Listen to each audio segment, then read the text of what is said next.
Hey guys, tonight we're plumbing the depths of one of history's most fragrant eras, Tudor England. Picture this, an age where the allure of royal courts, elaborate feasts and ruffle-collared nobles hides a dirty little secret. Or should I say, a dirty big secret.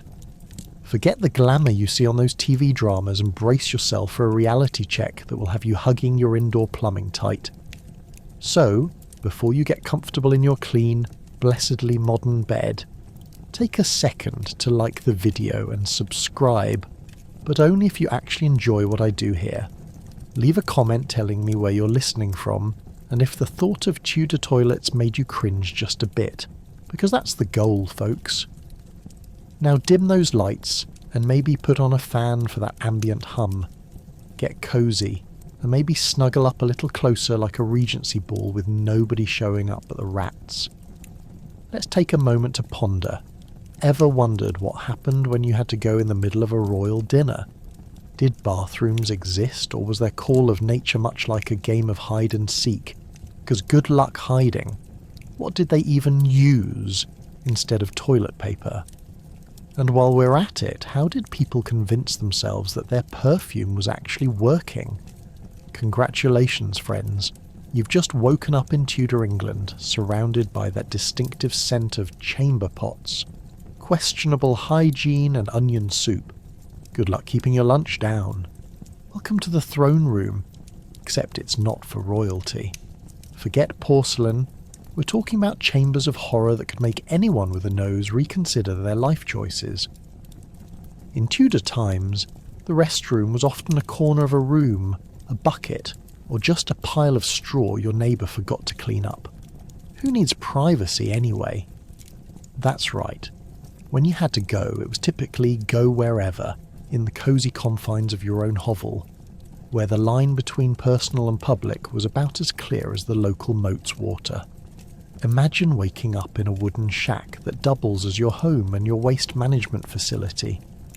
The gentle smell of last night's stew is wafting through your hut, intermingling with that unmistakable aroma of human waste. And here's your first challenge. The delicate tango of daily life means you share that charming little toilet, often just a bucket, with your entire family, the cows, and perhaps a particularly gassy goat named Derek. Nothing brings a family closer, like sitting shoulder to shoulder on the bucket of shame. Curiosity may lead you to wonder how the wealthier folks fared. Well, nobles often had privies or garde-robes, a fancy name for an open hole that conveniently emptied into the moat or a shallow pit. Bravo! Enjoy the view of the river while executing your business, right? What a lovely way to contemplate your royal responsibilities. Nature calls, but it's no gentle knock at the door. It's more like a dire, desperate scream, and it's not holding back on the dramatics. Now, if you thought the nobles had it good, think again. These grand garde-robes were often plagued with ventilation issues. Nothing like a strong odour wafting up into the great hall while the lord is trying to impress visitors with tales of his conquest. Yes, my lord, your tale of battle sounds riveting. Oh, what is that terrible smell? It's not the swans this time. The true challenge was convincing guests they should focus on the intrigue rather than the scents swirling around them. And lest we forget, the burden of cleanliness was on your shoulders, dear listener. Wipe away, you say? What was that again? Most people used whatever was at hand, stale bread, leaves, or even straw, depending on just how desperate one felt. Now that's a true commitment to the Tudor lifestyle. You might say it was nature's way of keeping things rustic. Not exactly the smooth finish you'd hope for from your experience in the restroom. Life was a gamble, and so was using the bucket. One false step, and you could end up with a shoe full of rich medieval soil. No one told you that a rain-soaked foot could double as a slip and slide in your own home. Huzzah! The wonderful mix of urine and tiger lilies greets you every morning as you bravely dive into your chores, battling the lingering smell as you go. Every few weeks, the locals thought it wise to empty their toilet, situation, usually spilling its contents into the public street, and how cheerful it was for the town. "Guardy-loo" was the cry to warn unsuspecting passers-by of impending doom, like a medieval game of dodgeball. Dodge the waste if you know what's good for you. You'd think people would scatter, but all it did was blend into the charming ambience.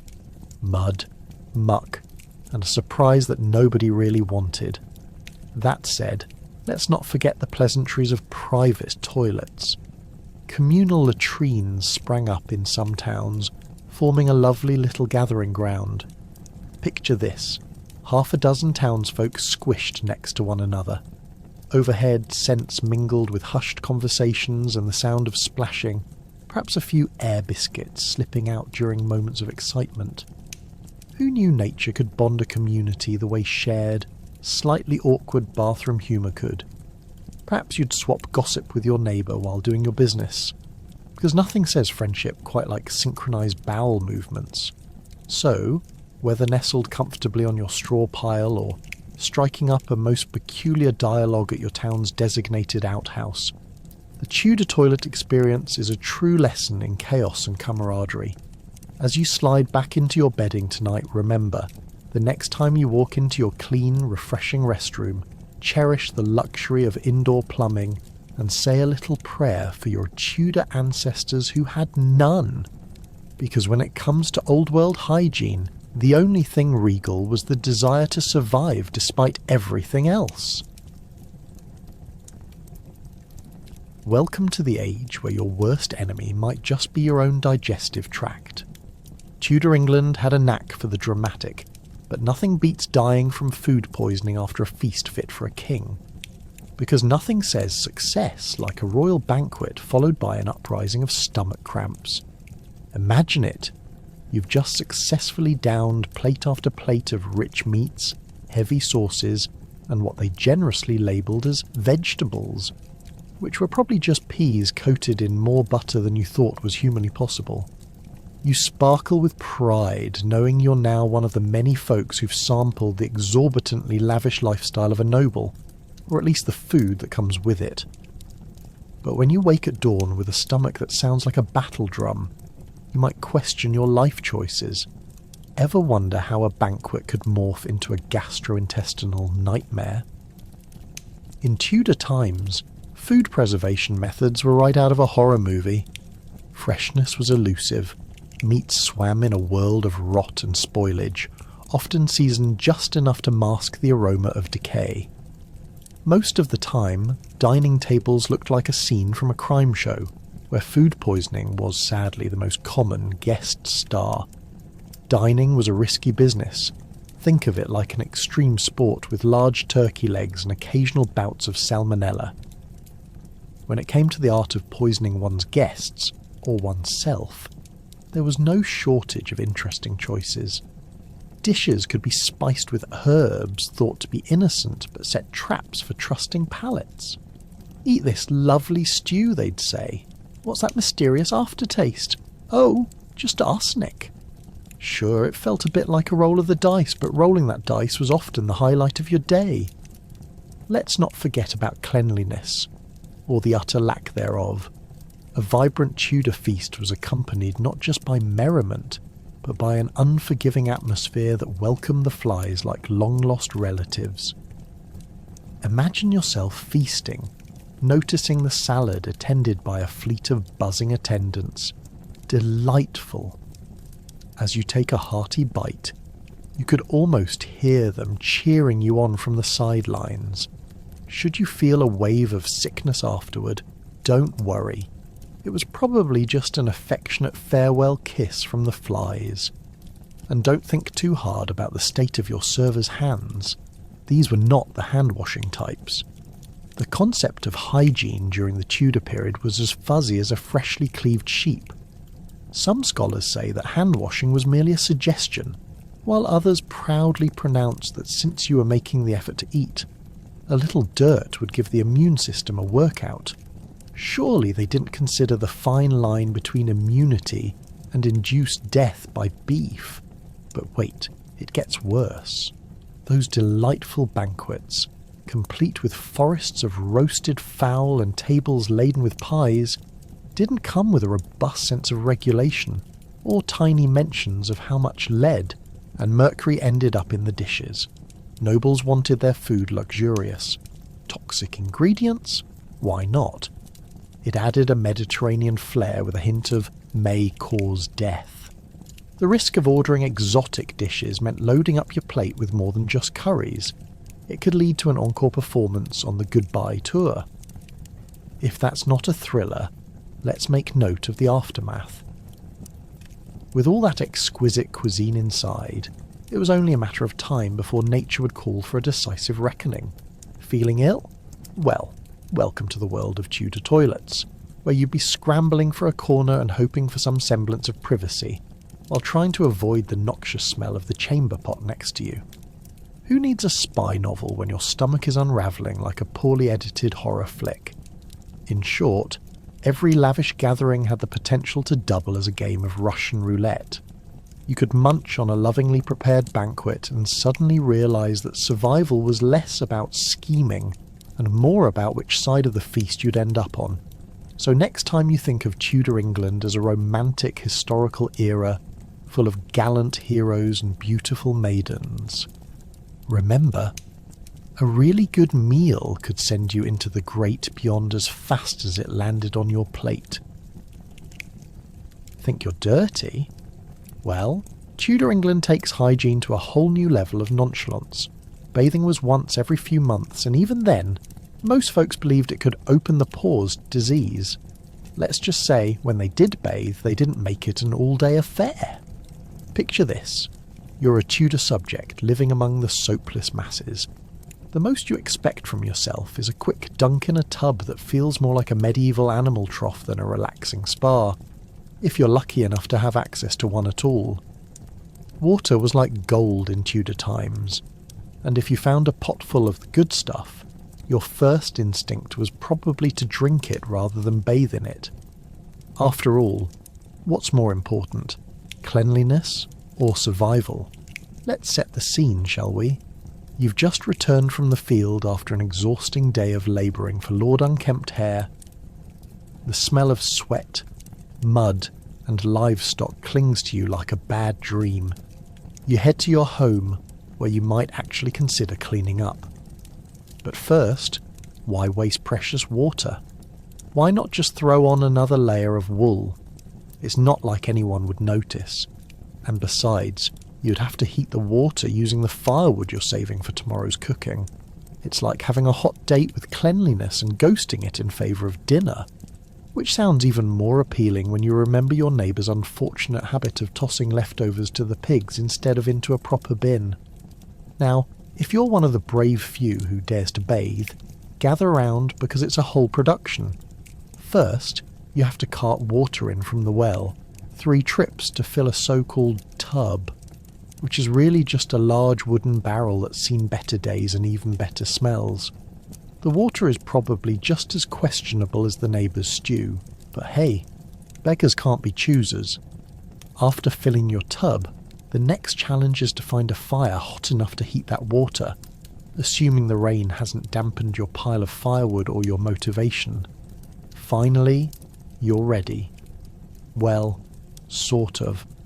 You pour in the heated water with equal parts hope and trepidation, then shimmy into your tub while awkwardly avoiding splashes all over the floor.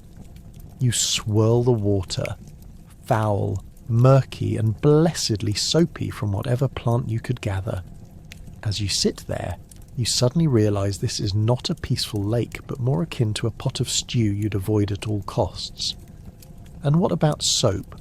Well, forget about those artisanal lavender bars you see in 21st century shops. Soap was not a thing. Instead, you hoped your body's natural oils would be enough to do some heavy lifting here.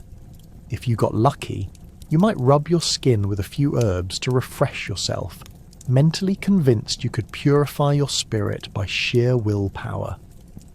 But for the most part, cleanliness was more of a philosophical concept than a path to health. After a bath that feels like a desperate plunge into despair, there's the drying off ritual. Forget fluffy towels. Those were luxuries. perhaps only for nobles who could afford such extravagance. No, you're drying off with whatever grimy cloth you could snag. If it's not drenched in the same filth as the rest of your life, you're truly on a winning streak. Mid-bath, you hear distant shouts, your neighbours gathering for a communal meeting or perhaps another public execution. Suddenly, you question whether you're really in the midst of a Tudor spa day or a horrifying circus of complications. Who knew removing grime would turn into a spectator sport? If your neighbours could catch a whiff of your less than fresh self now, they'd surely suggest more remedies than just using dirt as cologne. Eventually you step out of the hovel, looking slightly less like a swamp, but noting that every part of your body now serves as a reminder of how all that effort led to rather disappointing results. Your body is still far from the noble standards of cleanliness, but hey, the mindset in Tudor England was all about compromise, an art form in its own right. So, while you may nod to the notion of washing up, many, if not most, of your fellow Tudors are quite content letting their nature-loving odours linger, proving that sometimes ignorance really is bliss. Who could resist that charming aroma of fermented vegetables, unwashed bodies, and oh yes, a side of ignorance? Welcome to bathing in Tudor England, quite possibly the last option on your what to do to avoid embarrassment list. If you think modern toilet paper is rough, just wait until you hear about Tudor alternatives. Straw, rags, and even the odd sheep's wool were common choices. Think about it. If you had to pick, would you go with a prickly thistle or a chicken feather? Tough choices in the golden age. At least today you can reach for charmin when nature calls. Back then, a visit to the loo was more like a visit to a bad petting zoo, full of questionable materials and high potential for irritation. The Tudor lifestyle was characterised by a no-holds-barred approach. Dry and scratchy? Yes. Clean? Perhaps not. And don't even get me started on the infection risks. To put it into perspective, the luxury of a soft quilted squares was beyond even the wildest dreams of a peasant. Imagine yourself squatting over a bucket in a dimly lit corner of a thatched roof shack, trying to make the best decision possible with your last bit of dignity. Not to mention your friends. The neighbours outside probably wouldn't even flinch at your choice, having decided long before to deem the whole business a communal experience. Think of it as a medieval social gathering, albeit an intimate one involving plenty of excuses, belly laughs and, let's face it, a few sharp cries of "Gardy-loo," because nobody wants to be on the receiving end of someone else's plumbing fiasco. Peasants relied on whatever material they had at hand to wipe up, and complications were a given. Don't you dare believe the myths of plushly decorated outhouses equipped with quaint necessities. Instead, picture wooden buckets stationed behind houses. Buckets that a resourceful individual, perhaps enamoured with the idea of DIYing in the early 1500s, cleverly converted into a sanitation station.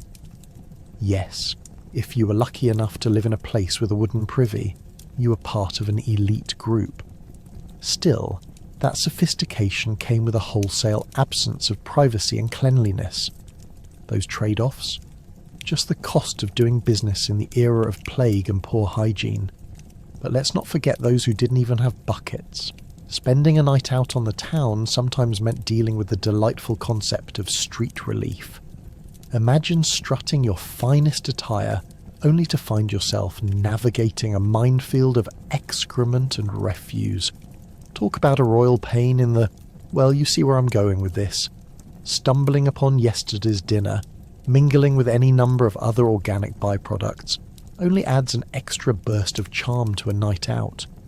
It was a game of chance, and let's be honest, you never really knew what would greet you as you took your evening stroll for air. It's no surprise that Tudor lovers often relied on dazzling perfumes. Layering on the rosewater was the quickest way to avoid turning heads for all the wrong reasons. When it came to nobility, things weren't much better.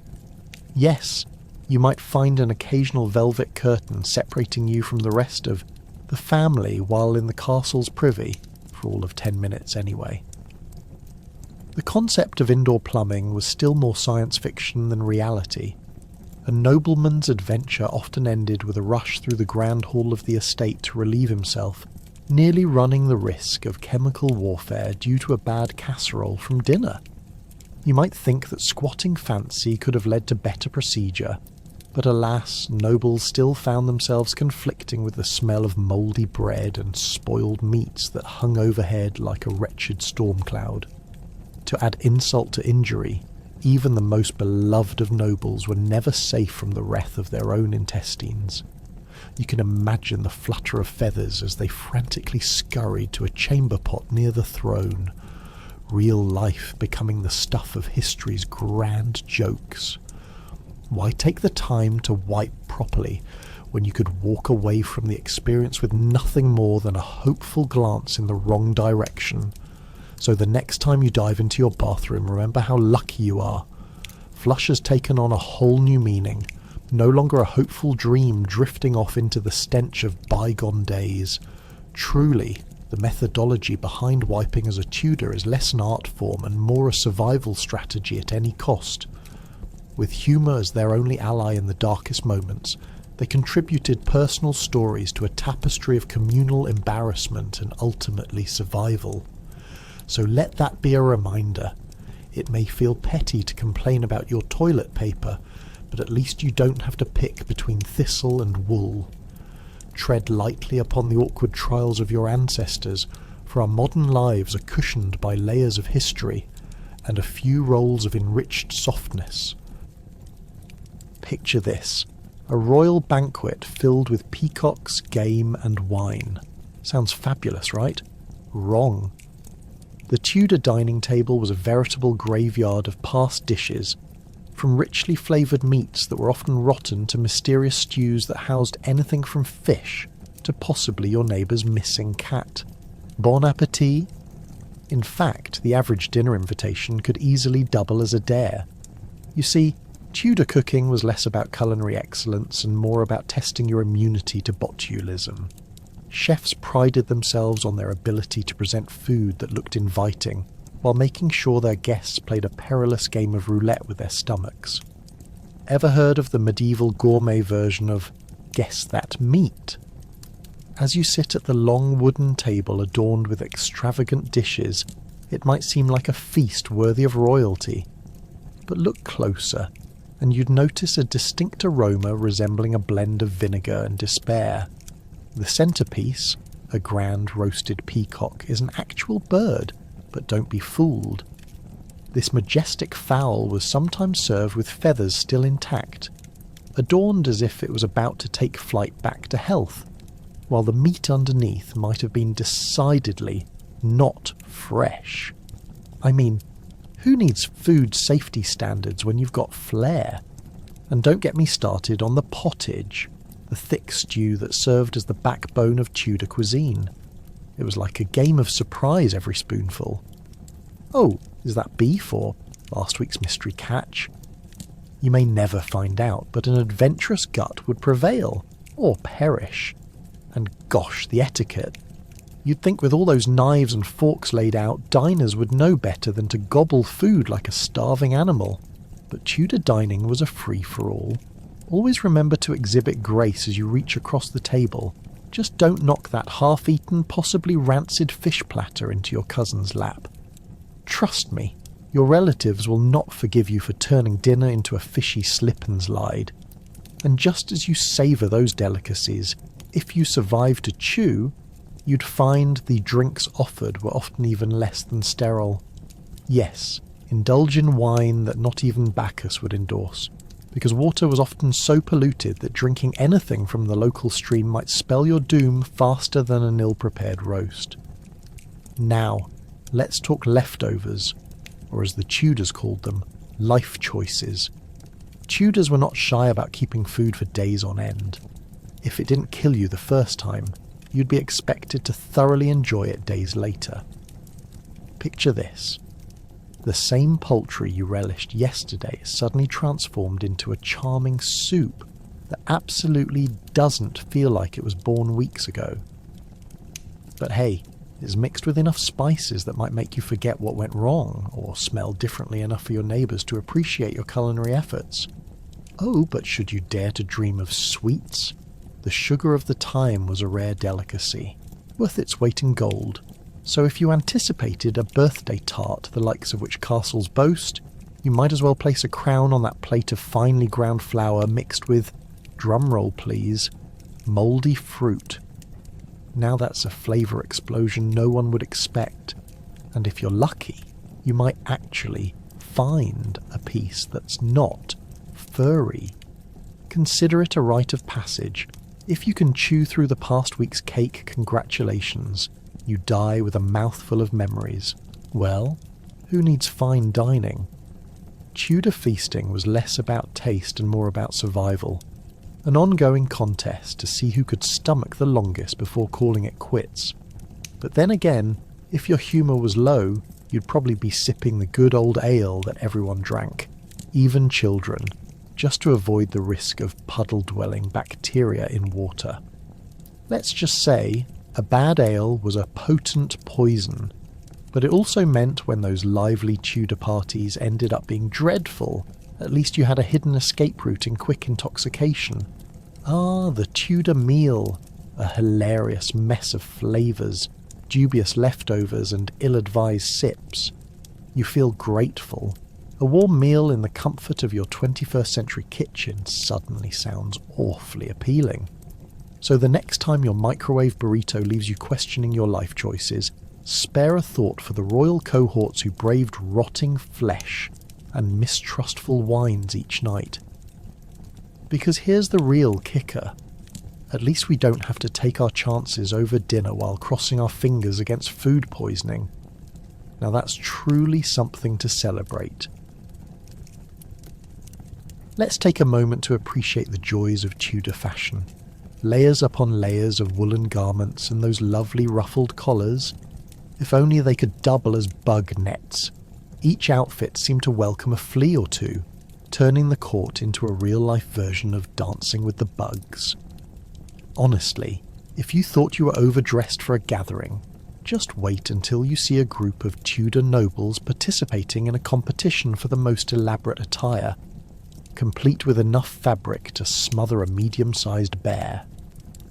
Imagine wading through a room full of people dressed as walking pillows, with the added risk of tripping over your own hemline, all while your neckline rested precariously on a helping of surprises, from past meals to that elusive piece of lint that had taken on a life of its own.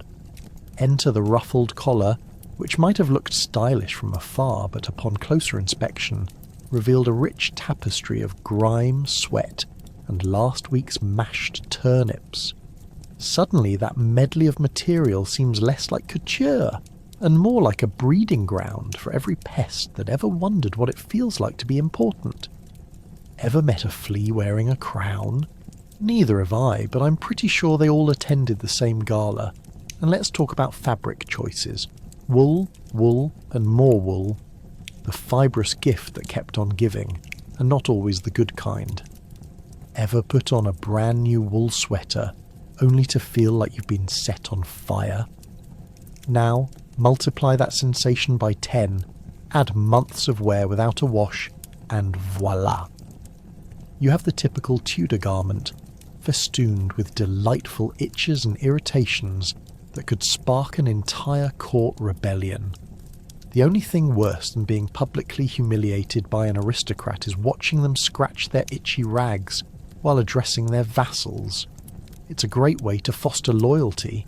Just watch your noble lord wiggle like a worm at the great feast, desperately trying to avoid the judgmental stares of other nobles.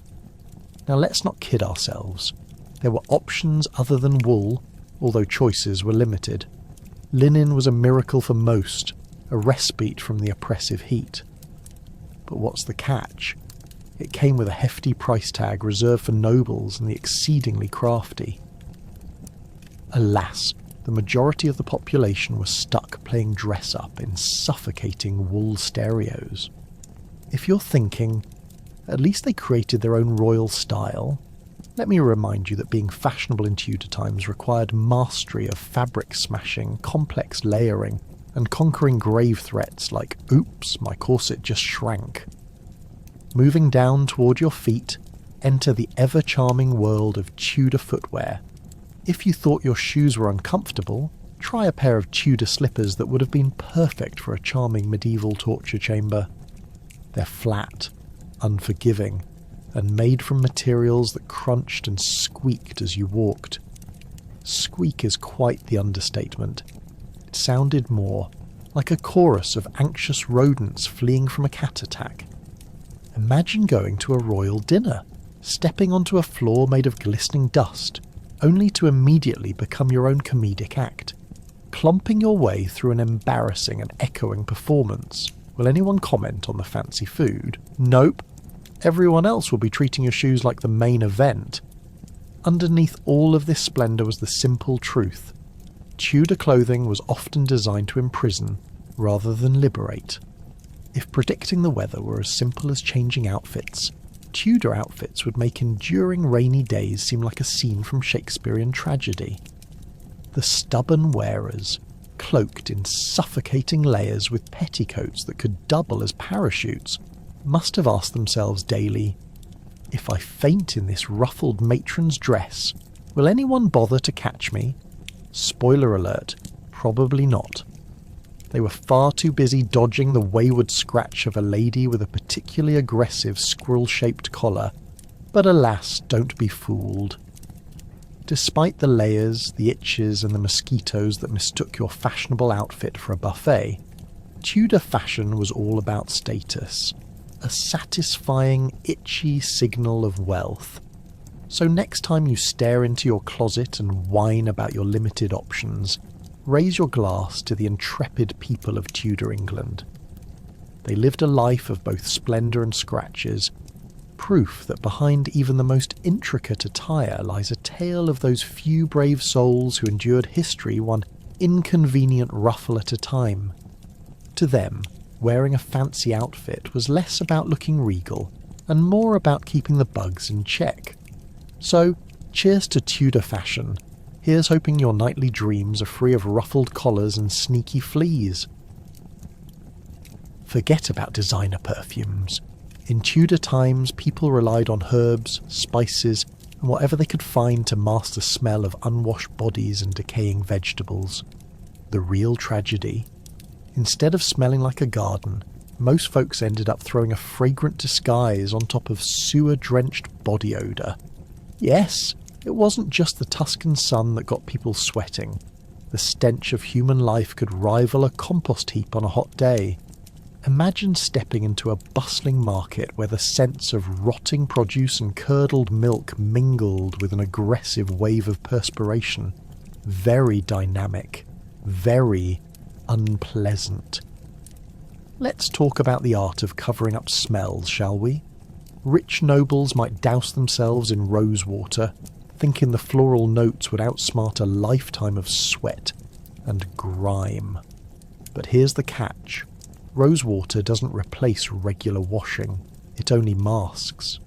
So, picture a lord in his grand but dank chamber, swathed in luxurious yet ineffective opulence, emitting an earthy bouquet each time he takes a step.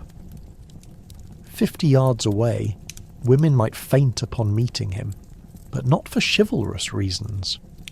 It's all about personal olfactory journeys in Tudor England, and you can imagine it involved very little oh la la. For the peasant class, the struggle was real. With a weekly or sometimes monthly bath deemed as sufficient, one could hardly expect lavender sachets to do the job when you've spent your days toiling in filth. Instead, folks would arm themselves with herbs, rosemary, mint, and my favourite, the desperately clutching pennyroyal, tied into little bundles. These went everywhere with them, like little herbal grenades ready to explode with scent as the unfortunate bearer walked by. Ever met a farmer attempting to woo a maiden? Picture him fumigating with a sprig of something from his pocket, in a last-ditch effort to hide the stench of sheep dung from his date. Now, how do you think the Tudors tended to their love lives? Imagine awkward romantic encounters where a suit of armour is less likely than a bouquet of lavender. Men would try to impress with their chivalrous words, while praying the lady didn't get a whiff of their garlic breath. Because seriously, that was the least of their hygiene concerns. Let's dive into courtship rituals during this time, shall we? When it came to public events like grand feasts, the aroma situation took a turn for the worse. With all those roasted meats and overcooked vegetables, you get a delightful fusion of all things foul and fortifying, as roast swan and peacock parade through the banquet hall. The smell wafting from the toilets next door was more potent than the hearty fare laid before you. Ever taken a bite of roasted boar and wondered if you could die from that combination of smells?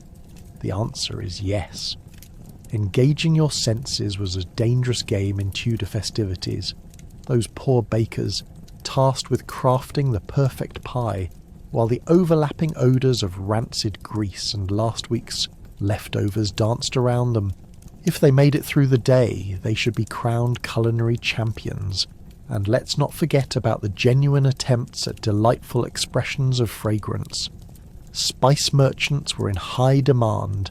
The rich hobby decorators of Tudor England would adorn themselves and their homes not merely with lavish wall tapestries, but also with dried herbs and flower petals. Still, for every pinch of rare saffron, there's a pound of pungent, disgusting waste to counteract. Such were the trials of luxury. Of course, cleanliness was but a fleeting fantasy amid all that mess. The waste situation was dire, and you'd often fling your household debris from your window into the street. So of course, those sweet herbal scents didn't stand a chance against the essence of medieval life mixed with an unfortunate fragrance. All considered, certainly lasting impressions were not made when noble suitors invited their potential partners to take a stroll. In conclusion, Tudor England knew how to mask smells, but got lost in an aromatic jungle of herbs and foul scents that could make a grown man weep. Wherever you turned, whether you were in a bustling market or dining a feast, this scent of life made itself known in powerfully unpleasant ways. The irony, of course, is that people expected elegance while existing in the most brutal smellscape possible. So, while you rest peacefully on your freshly laundered sheets, spare a thought for the brave souls somehow navigating their days in layers of herbal disguises, while endlessly grappling with odours that, without exaggeration, could knock a knight off his horse. Step right up to Tudor funeral practices. Bodies were often buried in places where you'd more likely find a missing family pet than a peaceful resting ground.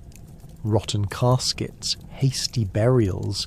Yes, please, because what really matters is getting it done before the next plague wave hits. It's like a live performance where done quickly and mildly grotesque are the watchwords. Forget about funeral homes with a fresh coat of paint and a soothing aroma. In Tudor England, the preferred method of interment often resembled a family project gone horribly awry, complete with hastily dug graves that might have doubled as open pits around the village. You see, by the time a noble or common peasant needed a proper burial, they usually looked a little worse for wear. With the advent of plagues like the Black Death, it was less about honouring the dead and more about shoving them into the ground before they turned into very stinky corpses. Imagine the cheerfulness of a village elder, standing above a fresh grave, grumbling about how the earth was just so darn difficult to dig, slapping his back after just finishing a lovely harvest. Now who wants to usher this stench back to where it came from? And let's not forget the charming little funeral traditions. Prepare for a collective grimace as families would sometimes bury their loved ones right in their backyards. You'd wake up next to the faint aroma of rosemary from last night's stew. and the lingering scent of Uncle Henry turning into a fly buffet next door. This home sweet home approach made grieving somewhat of an oddity. How do you mourn someone when you can barely step outside without accidentally kicking over a headstone? Speaking of headstones, the markers were often made of whatever scraps of wood or stone were available. If you were lucky, you might get a decent rock with an inscription that would eventually erode into unintelligibility within a couple of years.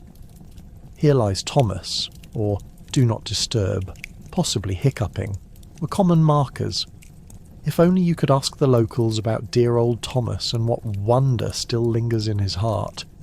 Oh, what a great chat that would be over a pint, as soon as you figured out which pint had actual beer rather than foot sweat. And there was always the flipping, delightful dilemma of how to handle funerals when it came to the church. You've got the priest preaching solemn words about the afterlife, probably while clutching a dirty chalice left over from that quick, who-knows-what ritual held just the night before. A real touch of authenticity to the proceedings. The best part? You're expected to donate to the church to ensure your dearly departed makes it to heaven. Kind of makes you wonder what happens to all that cash, especially when they boast about heavenly stays while everybody's in desperate need of toilet paper. I hope you're sitting down for this one. It was not uncommon for the attendees to systemically shed tears to ensure their good standing with both the deceased and the church. Or if you're a tad more cynical, it's the perfect opportunity to sneak a side-eye at that distant cousin who's been eyeing your estate. Or worse, holding a terribly inappropriate conversation on what they might do with your prized goat. Cemeteries, if we can even call them that, were less of peaceful zones, and more like ground zero for what modern folks might term ghastly. Packed full of remains where souls were stuffed like sardines on a bad day in a can. You'd probably run into Grandma Sophie, who'd been hanging around since the last great stink, waiting for a family visit might actually make the trip for her. "Hey kids, why isn't anyone visiting?" she asks from an adjacent slab, probably just wanting to share tea and catch up on neighbourhood gossip. So there you have it. Tudor funeral practices weren't a parade of somberness, but a bizarre complex of rituals, questionable hygiene, and hastily assembled gravestones designed to honour the effects of poor hygiene and life decisions made in the heat of the moment. If only we could time travel to lightly elbow them in the ribs and say, "You do realise there's a better way, right?" But alas, in Tudor England, you had to bid farewell in whatever ghastly way was quickest, hoping not to become an unscheduled addition to the mix. As the dust settles on this macabre chapter, maybe we, in our modern world of sanitation and meticulous planning, should take a moment to appreciate the miracle that is the funeral director who doesn't also serve as a back-alley undertaker yet takes care of us gracefully. Imagine taking a stroll in Tudor England. Oh wait, don't. The streets were a circus of waste ranging from human excrement to the occasional dead animal, not to mention the wonderfully charming habit of just tossing your business out the window.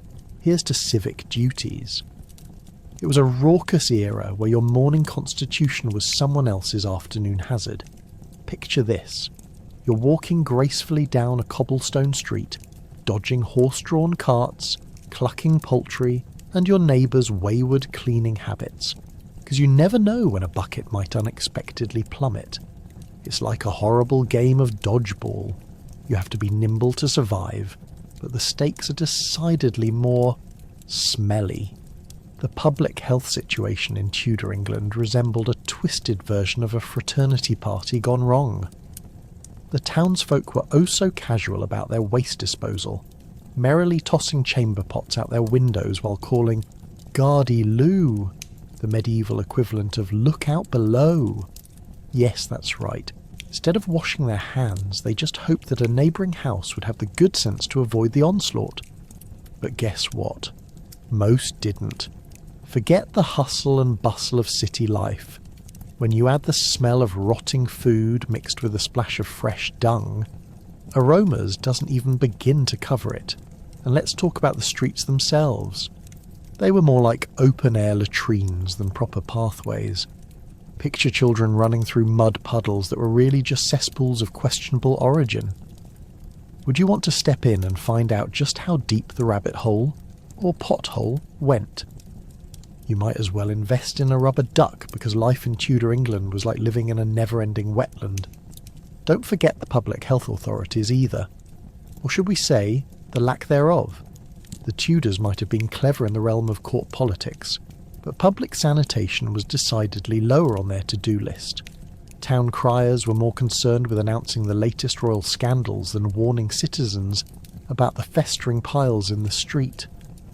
So naturally you breathed in all the fragrant airs of sorry that was last night's dinner, while praying the next bout of plague was kind enough to skip your neighbourhood.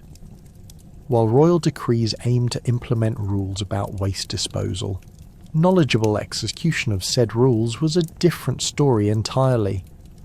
Most folks didn't have time to deal with court orders when they were focused on day-to-day survival.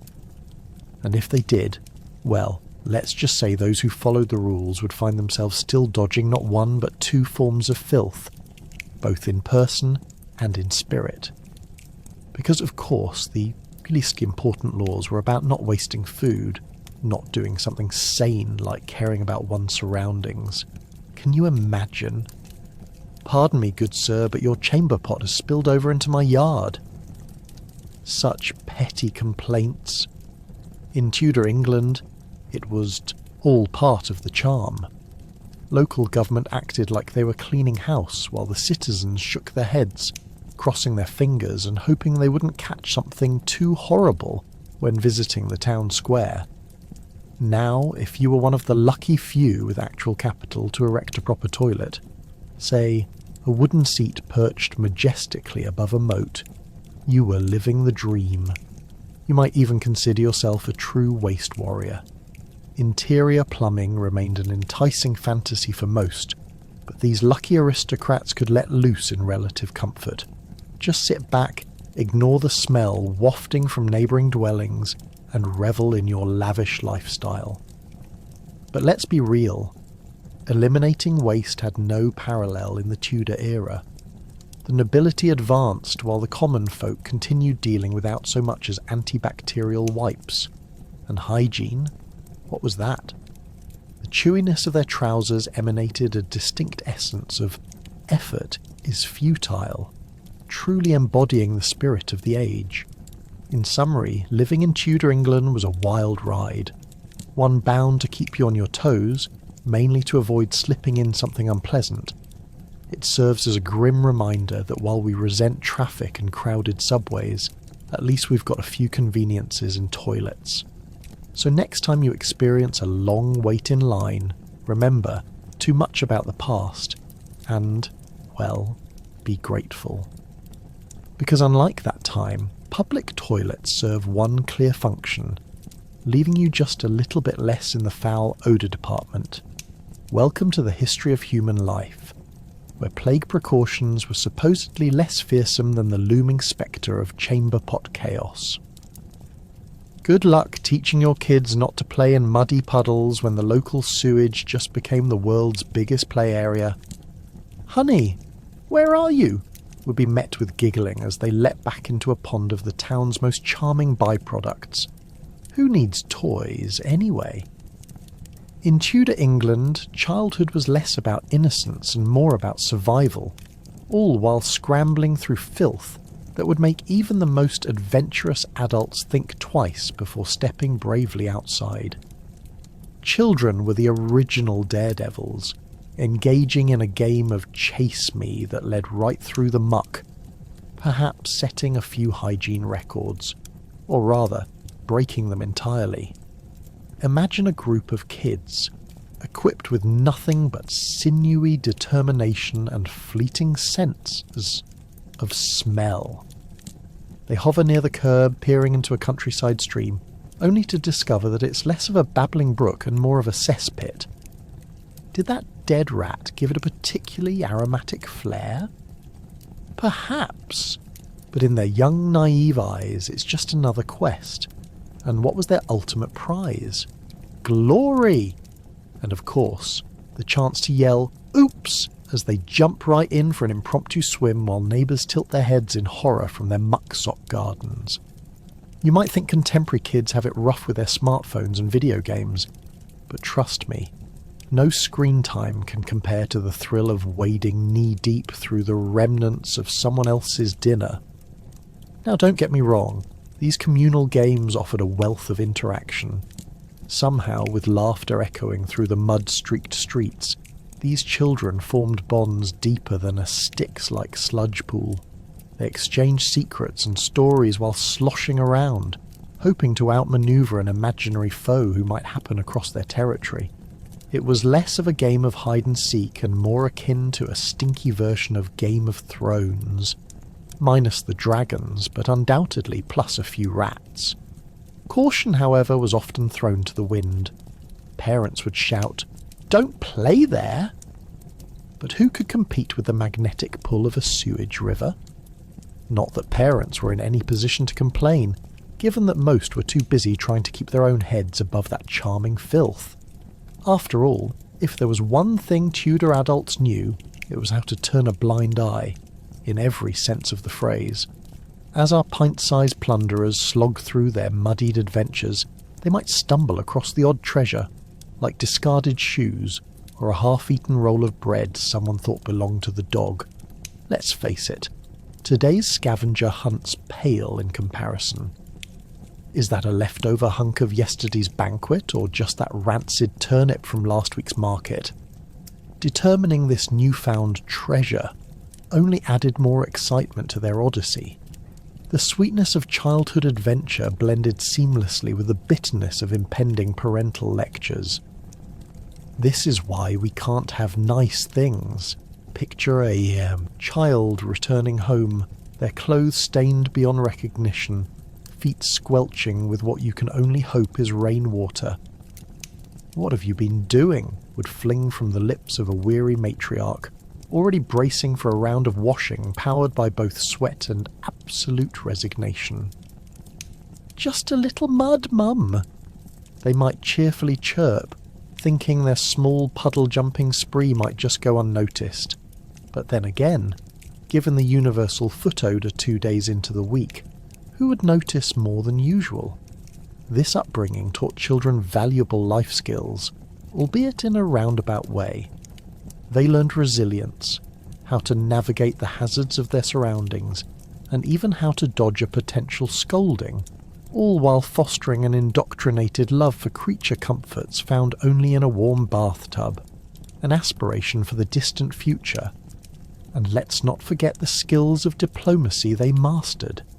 Negotiating with a sibling to share the spoils of conquest before retreading their steps back through the muck was akin to some medieval boardroom meeting, minus the grime, and, well, often the clothes. So, whether you were delighting in the recent discovery that no amount of bathing could rid you of the shared stink, or making memories to be embellished upon later in life, childhood in Tudor England was an utterly unique, totally chaotic experience. Today, when parents lament over their children's digital escapades, they should consider throwing their kids back into a muddy field of medieval splendour. After all, nothing builds character quite like a little adventure in a river of history, or just a really big sewer. Welcome to Tudor medicine, where your physician might prescribe leeches, or better yet, a nice hot onion poultice, because surely that's what you need when your head feels like a bad jest. Why trust science when you can roll the dice on remedies straight out of a medieval cookbook? In Tudor England, medical practitioners were often as reliable as a drunken bar patron at a foot race. The great physicians of the time weren't exactly known for their success rates, or their hygiene standards. In fact, you'd be more likely to find a surgeon giddy with anticipation at the thought of adopting a few good leeches than someone who'd actually read up on disease prevention. Ever heard of humorism?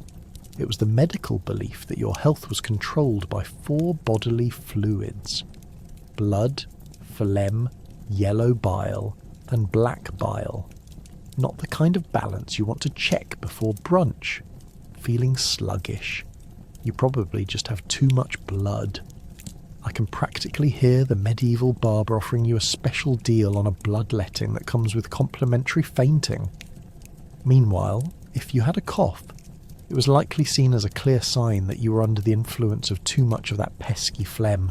Cue the leeches again.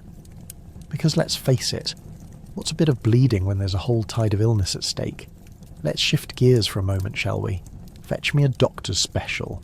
It's basically cod liver oil mixed with whatever your neighbour's chicken decided to relieve itself on. That's right. Let's talk about medicines and cures that more closely resemble things you might find in an abandoned garden shed than a pharmacy. This era's cores of medical professionals didn't have the finest turn of phrase for their concoctions.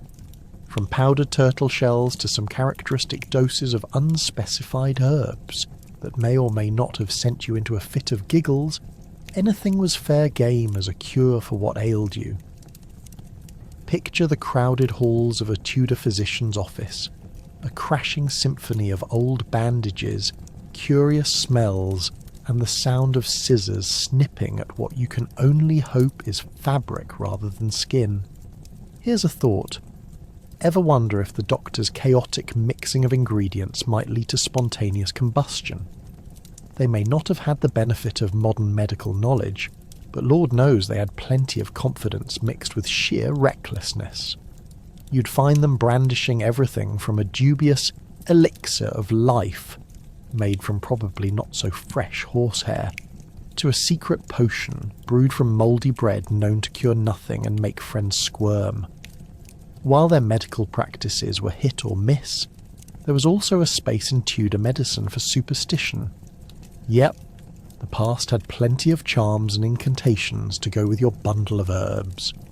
If you presented your physician with a rash, odds were he'd be just as interested in consulting a spellbook as his medical texts. Want a quicker cure? A little prayer to St. Anthony, or a wildly imaginative prayer to the local sprit could do wonders. Lord knows why the rash persisted, but with enough fervour you might see a miracle, or just a fine line between delusion and hope. Medicine in Tudor times was nothing if not a social affair. Ah, yes. Much of the healing process involved friends and family sitting around, swapping tales of the last bad stew that made someone ill. Nothing quite brings cheer like a group of well-meaning relatives contemplating how to cure Uncle Roger's excessive yellow bile, perhaps by simply wishing it away. So, where modern consultations might centre on careful diagnosis over mint tea, Tudor conversations revolved around how best to tell you that your sudden death might merely be a bout of the vapours or an ill-timed blade from a rogue barber. Of course, we can't overlook the nobility's more extravagant opinions on health. The royals might have had their pick of fancy herbalists and pompous physicians, but many relied on the same household remedies as the commoners. A hot lemon and honey drink might be favoured, but in a pinch, why not pop over to your neighbour's kitchen and snag some mouldy bread? Because if you take a gamble with your health, at least make it a well-rounded wager. Ultimately, medieval medicine is the epitome of let's wing it and hope for the best, which ironically isn't too far off from how many regarding their latest TikTok health trends. So, next time you feel a bit under the weather, think of these Tudor remedies. Because if history taught us anything, it's that sometimes rolling the dice might just give you the best story to tell, if you survive to tell it at all. Welcome to any Tudor abode, where one thing is certain, hungry mice would probably be your welcoming committee. After all, dreams of a fairy tale castle became mere threats of catching a disease from the very rodents, making a nest in your linens. You are never really alone in these dwellings. Imagine entering the grand halls of a Tudor castle and being greeted not by the noble lords and ladies, but by a family of mice hosting an extravagant party in your wardrobe. You thought the only thing to fear was the ever-present threat of plague. But no, that scratching noise you hear at night isn't just your imagination. It's your furry roommates gearing up for their midnight snack, and what a feast it will be. As you ponder this, perhaps you consider that mice weren't merely undesirable house guests. They were the unofficial mascots of Tudor life. These little creatures scurried through the tapestry-laden corridors, their presence both charming and horrifying. You can almost imagine the noblewomen clutching their pearls, fainting in horror as they set their eyes upon a sight more terrifying than a rogue knight. A mouse daring to nibble on the corner of a hand-stitched tablecloth. Certainly one could argue that mice were the original socialites, existing in every layer of society, from the dusty corners of the humble cottage to the lofty turrets of the grand estates. Why, it was almost as if they were networking, learning how to survive through sheer determination and a willingness to go where food could be found, namely, anywhere that a human happened to drop a crumb. Perhaps that could be a career choice. Mouse career counsellor, advising them on the best spots to find that leftover roasted boar. But what about the noble folk? Oh, they lived in a constant state of war against these cheeky vermin. Traps and cats were employed by the score, though most just ended up as casual players in a never-ending game of hide-and-seek. Imagine wielding a broom against a mouse, the sense of sheer urgency mixing with the frustration of a weak heart, momentarily turning the palace into a battleground. Such valiant attempts in an age where sanitary standards felt like a mythical tale told by fathers to ensure children stay indoors after dark for, well, obvious reasons. It's safe to assume that many noble families slowly accepted their fate. We're royals, but clearly mice outrank us on the social ladder. As for the humble peasant, well, they would have been even less thrilled. In a thatched roof cottage, resources were already limited, and what little food there was became fair game for resourceful rodents. Mice turned dinner plans upside down. Think your potato soup is safe. Think again. In a house where every loaf and vegetable was hard-earned, the stakes of dinner were heightened when a brave mouse decided it was dinner for two time. That hefty bowl of pottage suddenly felt decidedly less appetizing when the family cat, in a fit of pursuit, backflipped off a stool, cannonballing into your fine collection of root vegetables. Where's the peer-reviewed research when you need it? Perhaps the effects of feline gymnastics on household stability needs to be written up, because the cats were just as much a part of the comedic chaos as the mice were. Picture this. It's the end of a long day, gathering the last spoils from the fields outside, only to rush home and discover the very rodents you unsuccessfully tried to share your home with have taken refuge in the very same soil you've tilled. You could almost hear the soft chime of a jingle. Welcome to the House of Terrors, where each family meal needs to be pre-approved through the which items have been nibbled by the local critters committee.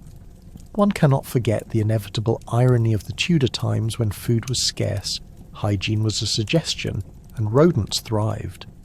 Humans truly had a formidable rival during this period, and it wasn't just the rival lords across the field with their horses and swords. It was a tiny creature, small enough to fit into a teacup, but bold enough to send a duchess into a tizzy. How delightful in those cold medieval evenings to have dinner with your illustrious guests while secretly toasting the illustrious little beasts that lived among you. Perhaps Tudor relationships were bound together not only by loyalty, bloodlines, and favoured sports, but also by the common acceptance of a lively rodent population. So the next time you gaze wistfully at the luxuries of Tudor England from the safety of your warm sofa, spare a thought for the small furry creatures that lived there as well. Because, let's be honest, there's something incredibly poetic about those little creatures calling an age of kings and queens their home. A world marked by decay, but somehow not without its delicate script of mischief, camaraderie, and just a hint of chaos. Tudor England was not just a place for kings and queens, but also home to all sorts of high-strung characters who thrived in melodrama. Ever hear of someone literally dying of embarrassment? You don't want to miss the myriad ways people manage to off themselves without an actual cause. In a time when your social standing could change quicker than your meal of mystery meat, emotions ran high, and the stakes were ridiculous. Feeling scorned by a harsh word, you might just swoon dramatically onto your fainting couch, declaring you simply couldn't go on. And trust me, everyone would circle around and fan you like the queen you weren't. This was the Tudor version of Keeping Up with the Kardashians, with no Netflix subscriptions necessary. Imagine a crowd gathering around a lady who's taking her last breaths over a minor insult about her bonnet. Oh, the indignity, she'd wail, clutching her chest like a protagonist in a Shakespearean tragedy. The reality of it was a bit different. Those closets of finery hiding nothing but the reek of a week-old chamber pot. But what would you do if a rogue member of the court passed judgment on your lowly attire? Why, naturally you'd need to summon your personal physician for a morbidly dramatic diagnosis that would read something akin to, "Alas, the poor woman cannot bear the weight of her unfashionable choices." Of course, there were plenty of patients with real ailments, though their methods for dealing with illness were just as ludicrous. Before antibiotics became a thing, an aching tooth would send someone into a spiral, convinced that the devil himself had lodged a thorn in their gullet. A visit to the dentist was akin to attending a public execution. One might lose a tooth or an entire arm, but fear not. The barber surgeon was nearby, ready to perform dual duties, wielding a razor sharp enough to instill terror in even the bravest of souls. "Be brave, dear," you'd hear the nurse whisper, just before the dentist's gloved hand plunged into your mouth like a knight taking a swing at a dragon. Tudor society also loved a good scandal, and they didn't discriminate. Men could swoon too. Picture a wealthy lord fainting into his goblet, perhaps after a harsh lecture on his missed taxes.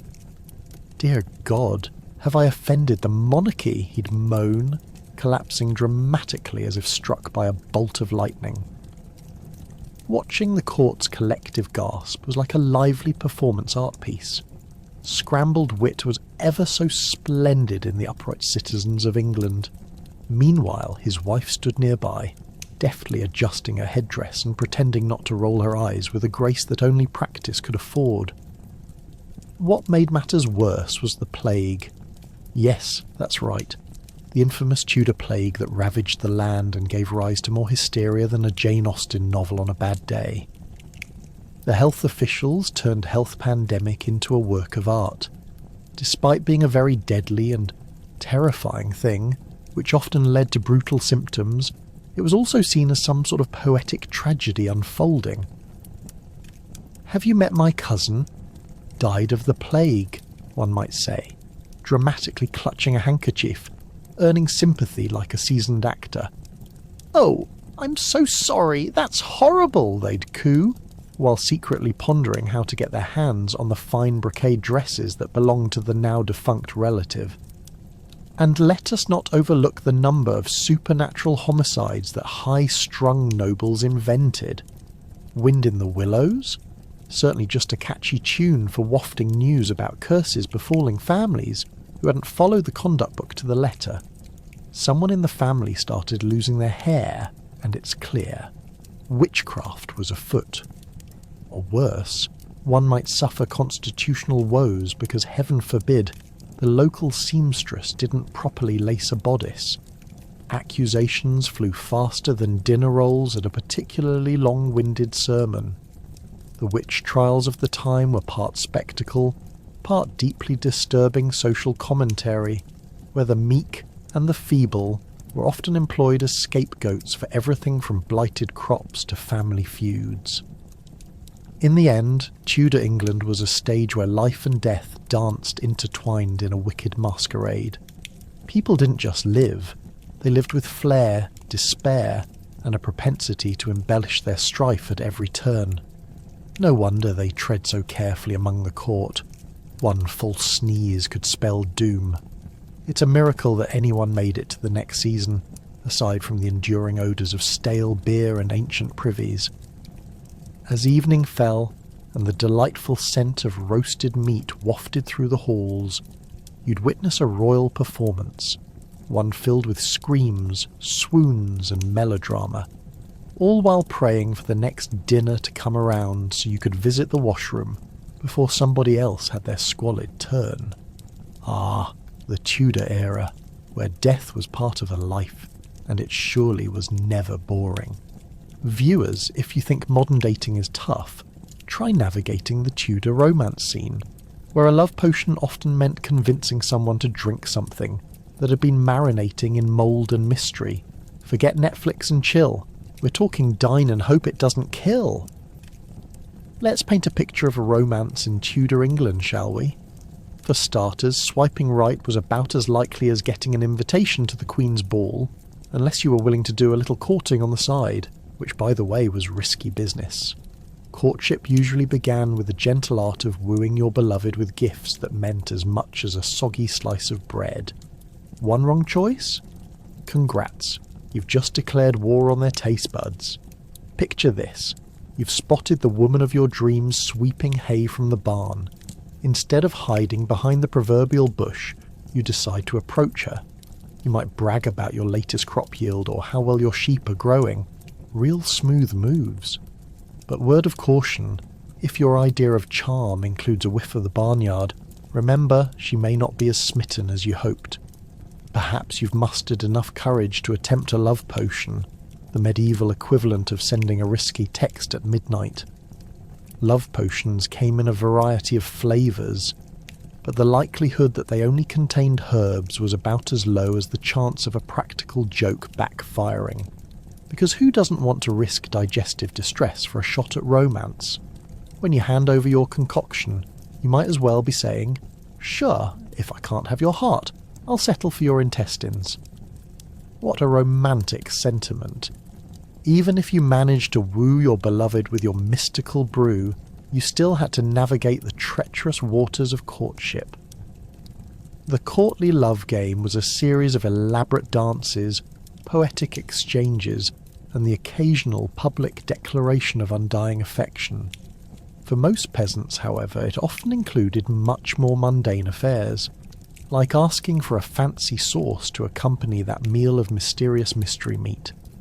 After all, nothing gets the heart racing quite like a touch of culinary speculation. And if you think the pressure to impress was limited to food, think again. The Tudor watering holes, with their rancid ale and questionable company, were the true heart of courtship. Imagine trying to maintain your dignity while your potential partner continually nudges you closer to a table that effectively serves as an open buffet for last week's leftovers festered in a barrel. And let's not forget that after downing a few pints, you are more likely to shout your undying love than to smoothly deliver a sonnet. Once you and your beloved were bonded through your joint love of stale bread and questionable brews, the next step was the infamous wedding ceremony. You'd think it would be the happiest day of your life, right? But alas, Tudor weddings consisted of more secretive negotiations than you'd find in a modern-day marriage proposal from a Game of Thrones character. Families haggled over dowries, livestock and land. Talk about mixed messages. "Oh, darling, I can't live without you," was quickly shadowed by, "But can I have that sheep too?" After the vows were exchanged, assuming you weren't too busy reminiscing over that unfortunate concoction of rotten vegetables, you were bound for a life together in blissful poverty. And don't get me started on the honeymoon phase. Advances in medieval science have yet to be discovered, but I can assure you that when one partner presumably tested positive for the plague, it was an awkward proving ground for marital vows.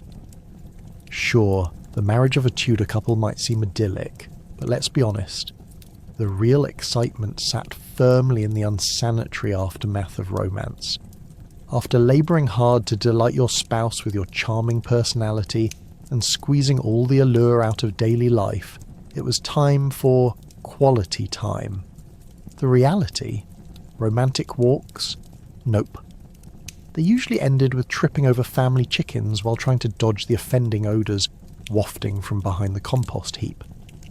Now, as the sun sets on our Tudor romance expedition, remember that while their love stories may lack the glamour of today's rom-coms, they were filled with genuine chaos, hearty laughter, and more often than not, a sprinkle of disease.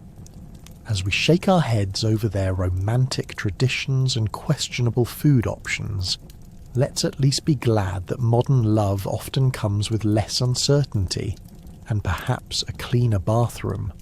After all, in Tudor England, any love spells cast would surely have ended with a character lineup of questionable hygiene hazards instead of happy ever afters. So here's to love in any age. Just be sure to wash your hands first.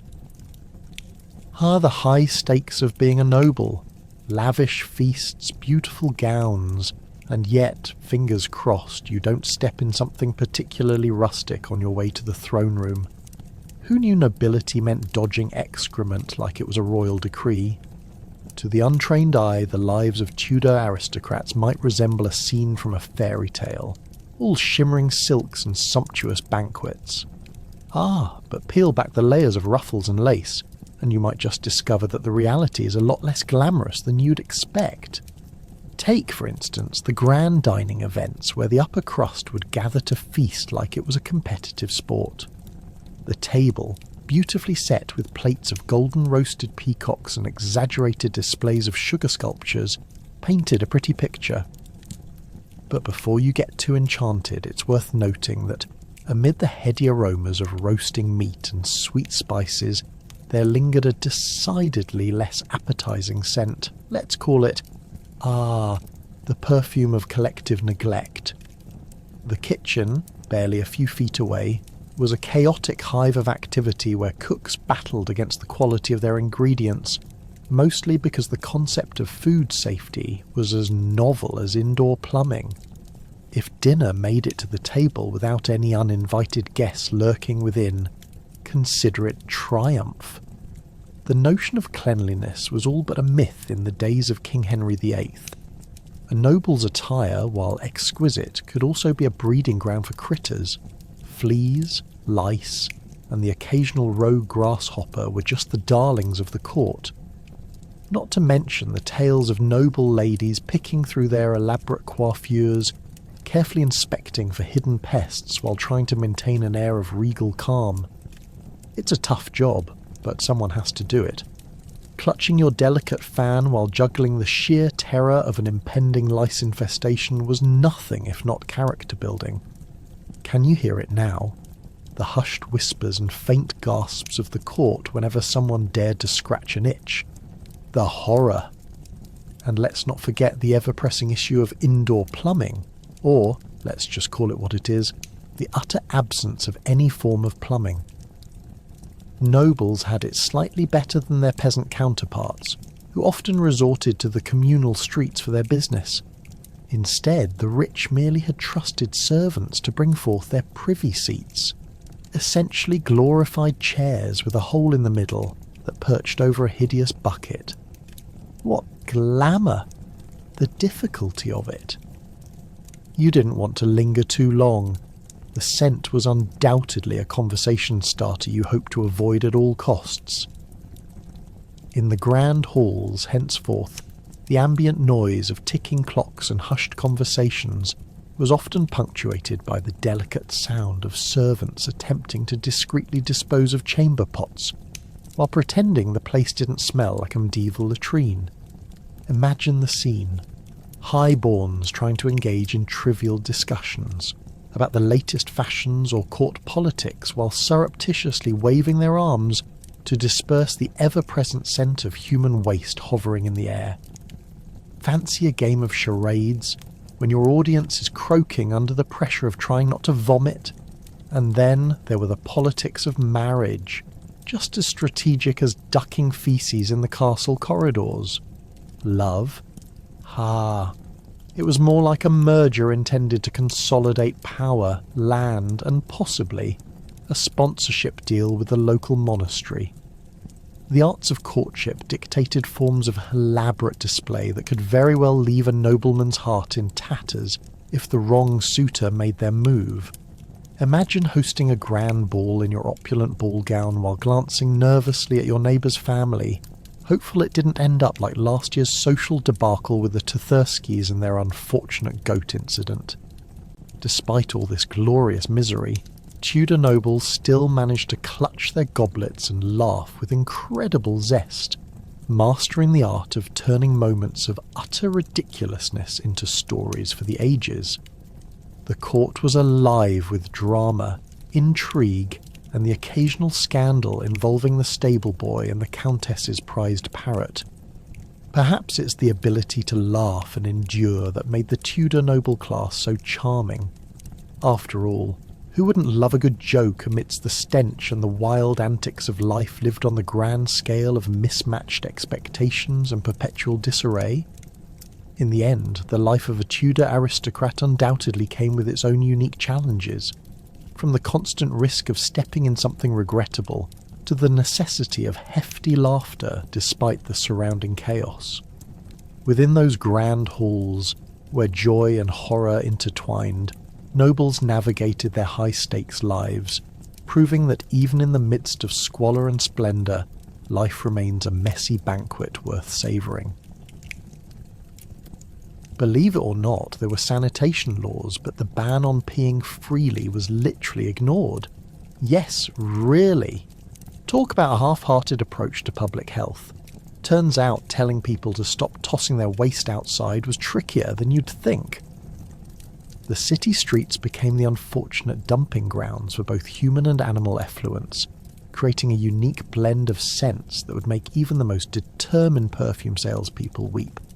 On any given day, you could experience rich notes of rotting vegetables, remnants of last week's goat stew, and a hearty foundation of fermented onions, topped off, of course, with the unmistakable aroma of too much bad ale. Imagine stepping outside on a bright Tudor morning, the sun shining down as you prepare for another lovely day.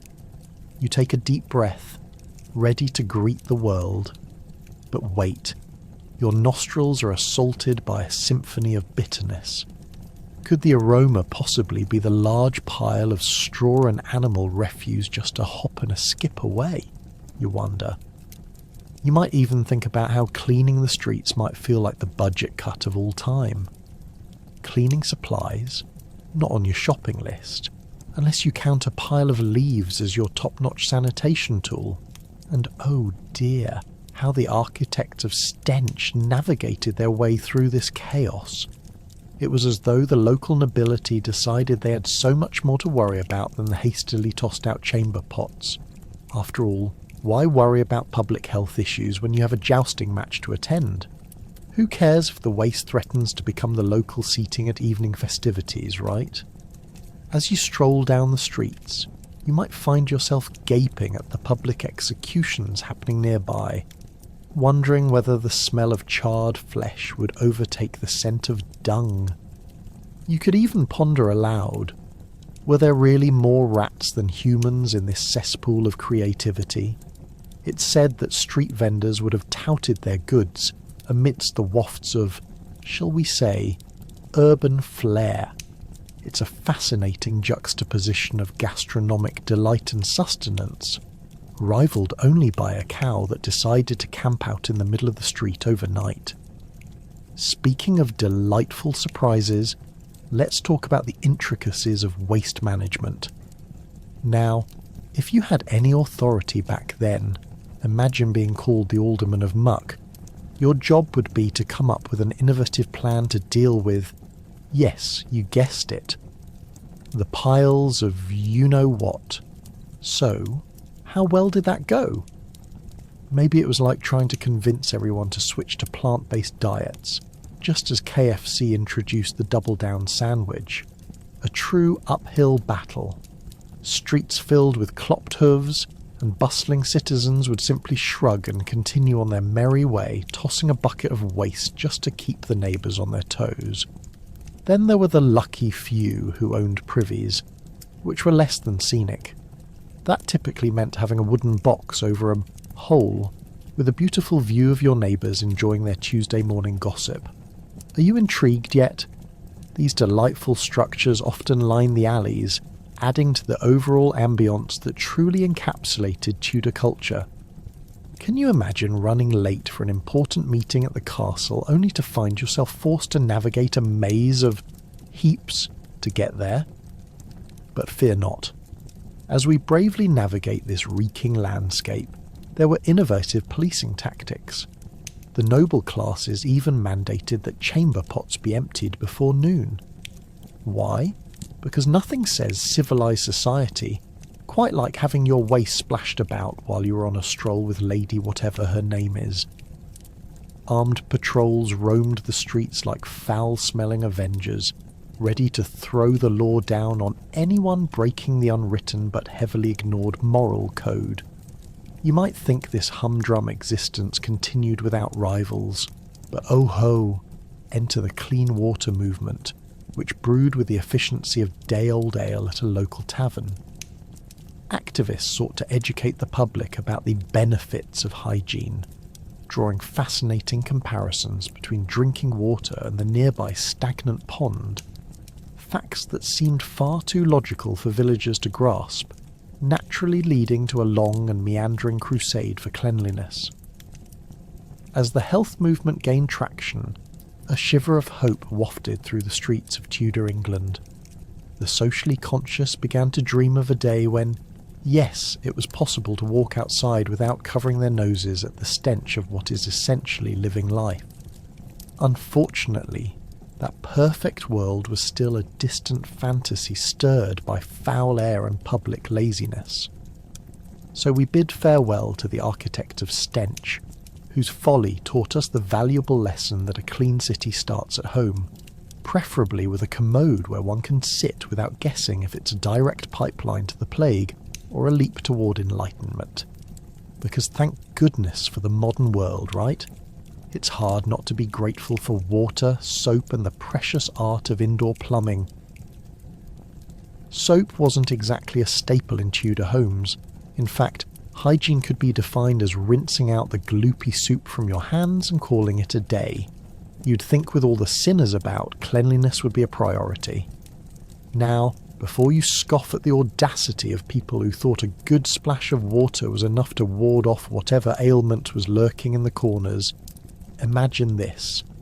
In Tudor England, the primary method of cleaning involved some water, detergent made from animal fats, and a healthy dash of wishful thinking. Yes, you heard that right. Picture a housewife cornering her kitchen, frantically stirring a cauldron of unremitting fat and lye, fruitlessly hoping to produce a bubbly cleaner, while dodging the ever-watchful gaze of the local livestock that definitely weren't concerned about your lack of cleanliness. And let's talk about the other cleaning methods just for fun. Make sure to grab a bunch of herbs before you head to the climbing on the roof to throw fresh vegetables fiasco. Compounding layers of soot, grime, and let's face it, pathogens stuck to every surface was normal. It's almost as if cleanliness was thought of as some foreign import. Everyone else was doing their best about it, but not us. But hey, who needed soap when cumin and rosemary made one's fingers smell like last week's stew? With all the preposterous things pouring out of the Tudor kitchen, it's reasonable to assume they did try something a little more fragrant. They even experimented with an array of concoctions. Citrus peels were a favourite, and many gallantly pitched in some mint leaves, likely thinking to impress the court with their ingenious cleaning solutions, without acknowledging that their grand move equated more to covering a garbage truck with fresh daisies rather than solving the immediate foulness they faced. It's not exactly the kind of air freshener you're hoping to find between fancy labels at a cosmetic store. At this juncture, let's bring in the doctors who, believe it or not, actually advised against washing your body with soap because, surprise, surprise, Bathing too frequently might open your pores, leaving you vulnerable to the diseases bursting forth from the air like uninvited party guests. This is, of course, the stuff of anxiety nightmares. Imagine throwing caution to the wind and indulging in a scrub, only to realise you're now a whirling disaster waiting to fall ill with a silly cough, cold, or even worse, a pustule. So, those who had even the slightest inkling about cleanliness might have been driven to desperate measures. Potions and powders practically served as self-pitying aids, turning moments of grimy shame into marketing opportunities. Stray from the soap, they begged, presenting alternatives like scented herbs, tied tightly together in little bundles, as if tying to ward off potential illness through sheer fabric and wishful thinking. Rub a slice of lemon on your muddy hands. Avoid catching the plagues of the month. Make no mistake, a big hit and definitely a recipe for disaster. By the time the courtly types swept into open arms of expensive lavenders, they were still nursing laundry baskets filled with odorous rags, hoping their lavender favours would magically dissolve the stench. Meanwhile, noblemen wandered streets in tight trousers and ruffled collars, confident as peacocks while fiercely obscuring the smell of sweat and decaying fabrics. It was all in the name of style, if only they recognised that their bodies weren't merely scoring an invitation to the raving banquet of trips to the lavatory. As it turned out, embracing laundry day wasn't exactly a daily routine. Most Tudor folk would have rather tucked themselves into their beds for an extended rest than face that pile of dirty linen. The cost of wash was rarely worth it. In truth, these beautifully layered garments, once dazzling with colours, wore down over time, a sad testament to stubbornness standing up against the grim tide of dirt. Of course, the quest for cleanliness didn't entirely vanish from history's spotlight, even in its ludicrousness. Fast forward a few centuries and we're still battling the smells of civilization. Except modern soap finally took a front row seat, and oh, how we love lathering up today. So perhaps you ought to raise a glass of scented suds tonight as you scrub your hands and even tip a hat to the Tudors. Because while they might not have figured out the wonders of soap, they certainly set the stage for a hygiene revolution worth celebrating, without lingering reminders of last week's stew. Imagine asking someone in Tudor England for directions only to find they were completely unaware the phrase "turn left" even existed. Directions often led to the haystack near the smells, because what else screams you're on the right path? You thought modern GPS was confusing? Try traversing a village where everyone knows each other's business, and every corner smells faintly of something that might once have been a surprise stew. Asking for directions here means embarking on a quest filled with colourful descriptors, such as cross from the pigsty but right before the muck, rather than clear road signs.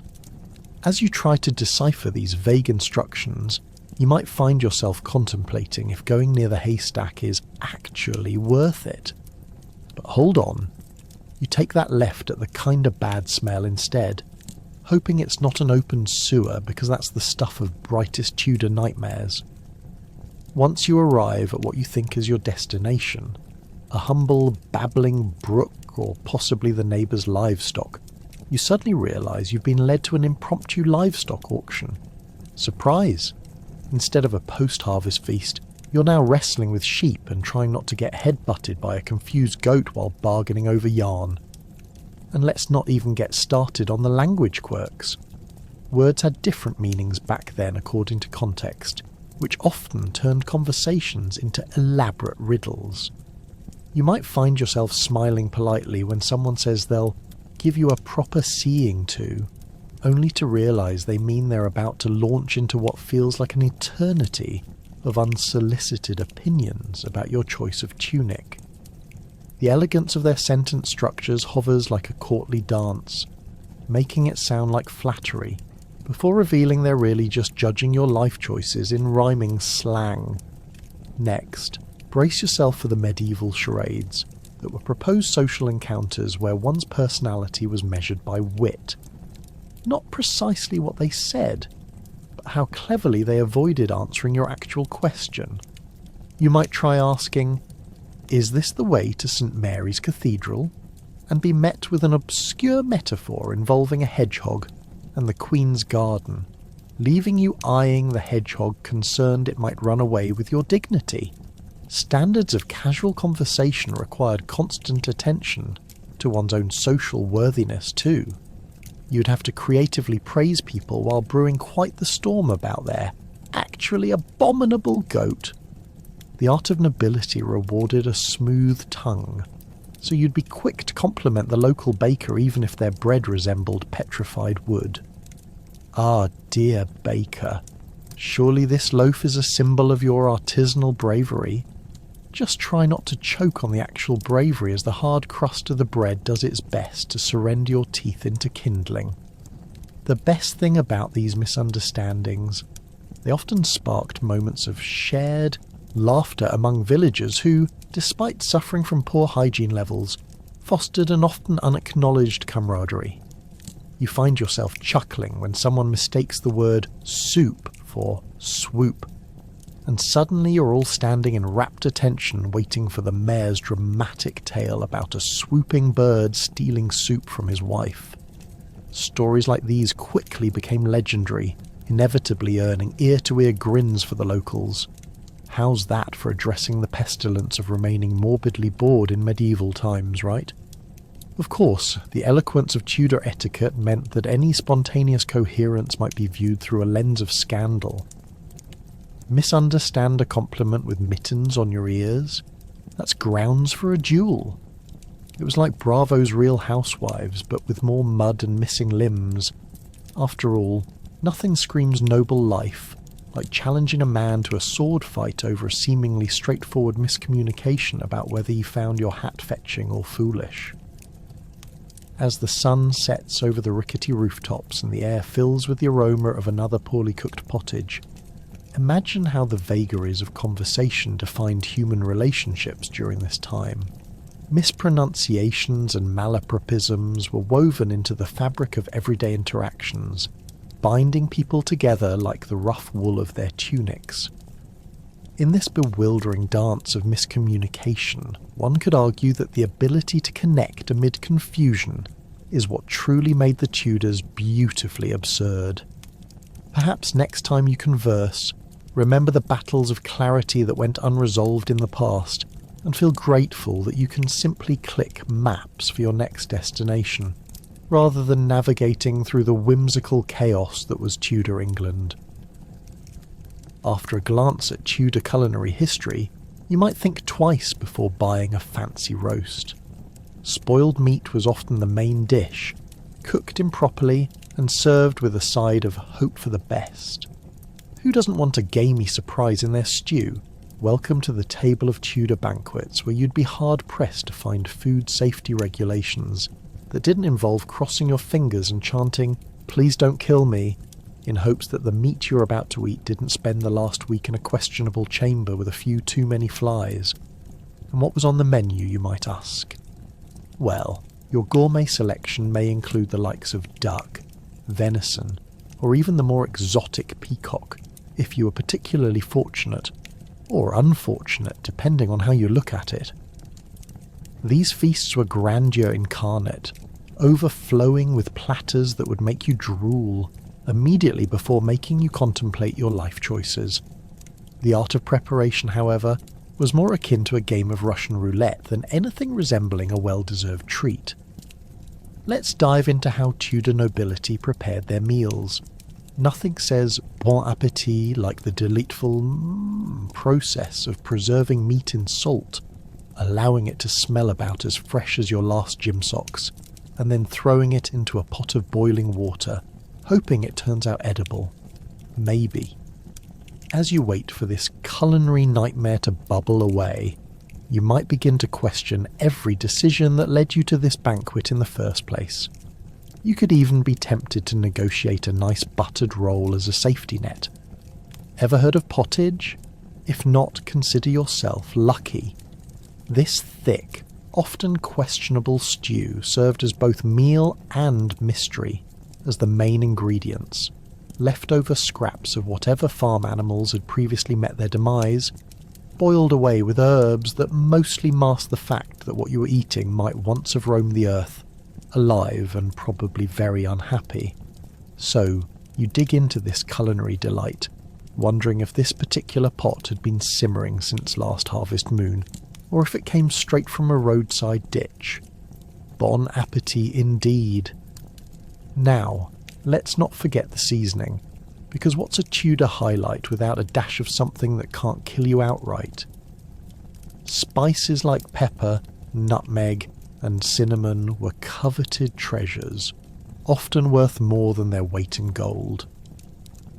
For the average peasant, a sprinkle of salt was all they could muster, a culinary touch that would have the nobles shaking their heads in utter disbelief and noses wrinkled with disgust. Meanwhile, the better-off folks were tossing in saffron, trying desperately to impress their equally unfortunate guests by making the dish look that extra shade of yellow that screamed, "Yes, I have more money than you." Now, imagine the excitement of tending to your roasting meat, carefully turning it on the spit, hoping and praying that it doesn't turn into a bite of unholy terror. The fire crackles ominously, and as you slave away, visions of juicy, mouth-watering success swirl in your mind. At least until a rat scuttles by. Your heart sinks, realizing your dinner might just be competing with some unsuspecting critter's previous snack. You reassure yourself that as long as that roast isn't growing legs and running away, it's probably safe to eat, if only you knew. Every morsel consumed at these extravagant feasts came with an unspoken toll on the body.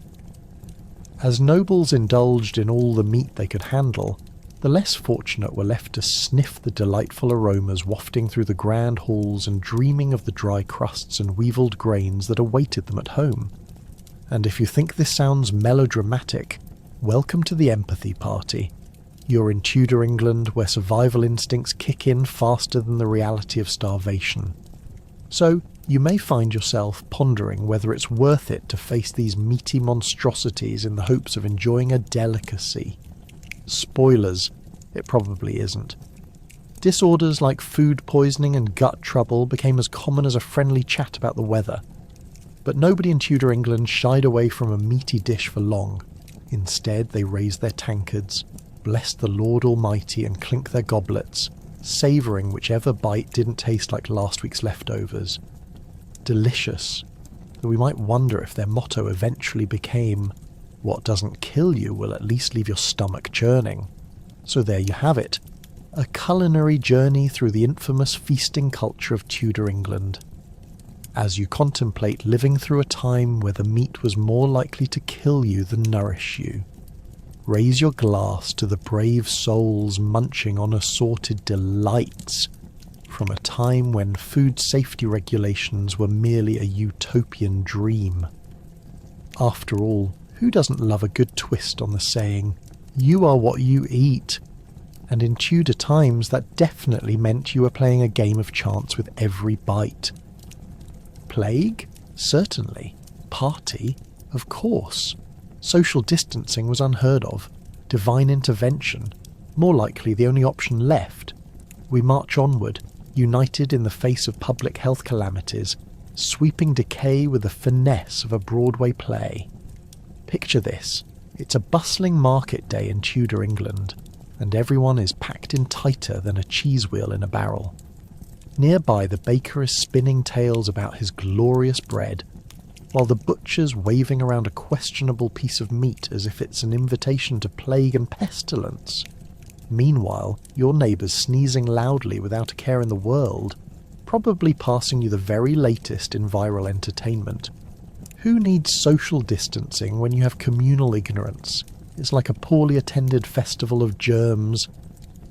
In such chaotic, cross-contaminated surroundings, one would think the locals might adopt some semblance of hygiene, or at least keep a few feet apart from each other. But nope. Instead, crowds of townsfolk merrily huddle together in the name of commerce, conversation, and spontaneous outbreaks of health crisis. You might even hear someone exclaim, "Don't worry about the plague. Last week we all shared a goat's head. We'll be fine." The optimism of a medieval blunderer. As for remedies, let's just say medical knowledge was more about hunches mixed with questionable ingredients than actual science. Heart palpitations? Why not chew on some mouldy bread? Fever? A nice dose of doctor leeches to suck the illness right out of you. If you're lucky, being unloved is also part of the treatment. The Tudor approach to health could very well be summarised as, if it doesn't involve twitching or a mild panic attack, you're probably doing it wrong. Good luck with that plan. So, while plague ravaged cities one cough at a time, the tradition was to haul out the sick and hope for the best. Divine intervention, they proclaimed, while half the town was carted off to the nearest mass grave. Instead of actually curing anyone, your local physician was probably busy mixing up concoctions that could either heal you or set you ablaze. Treating illness during this period was like playing roulette, lots of spinning, with a risk of losing everything, including your last scrap of dignity. Talk about a gamble! And then there were the remedies prescribed for the masses, each more ludicrous than the last. You've got your standard offerings of ground-up herbs, prepared cheeses, and a generous sprinkle of faith.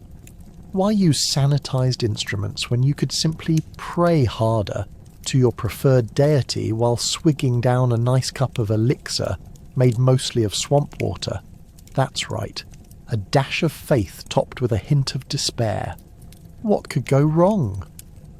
Toss a bit of rosemary in there, it's good for the soul, they'd say, while the local coven of witches quietly initiated a competition to see whose brew succeeded in causing the greatest bodily harm.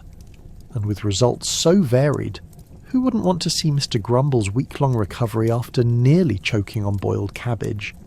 It's more entertaining than any tavern tale, but let's not forget about how any news about players far worse than a common cold spread quicker than wild rumours about a peasant who couldn't keep his goat from jumping the fence.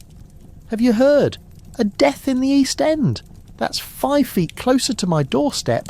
Might want to start washing my socks just in case. Yes, rumours flew about town faster than pigeons, making many question everything, even their evening stew.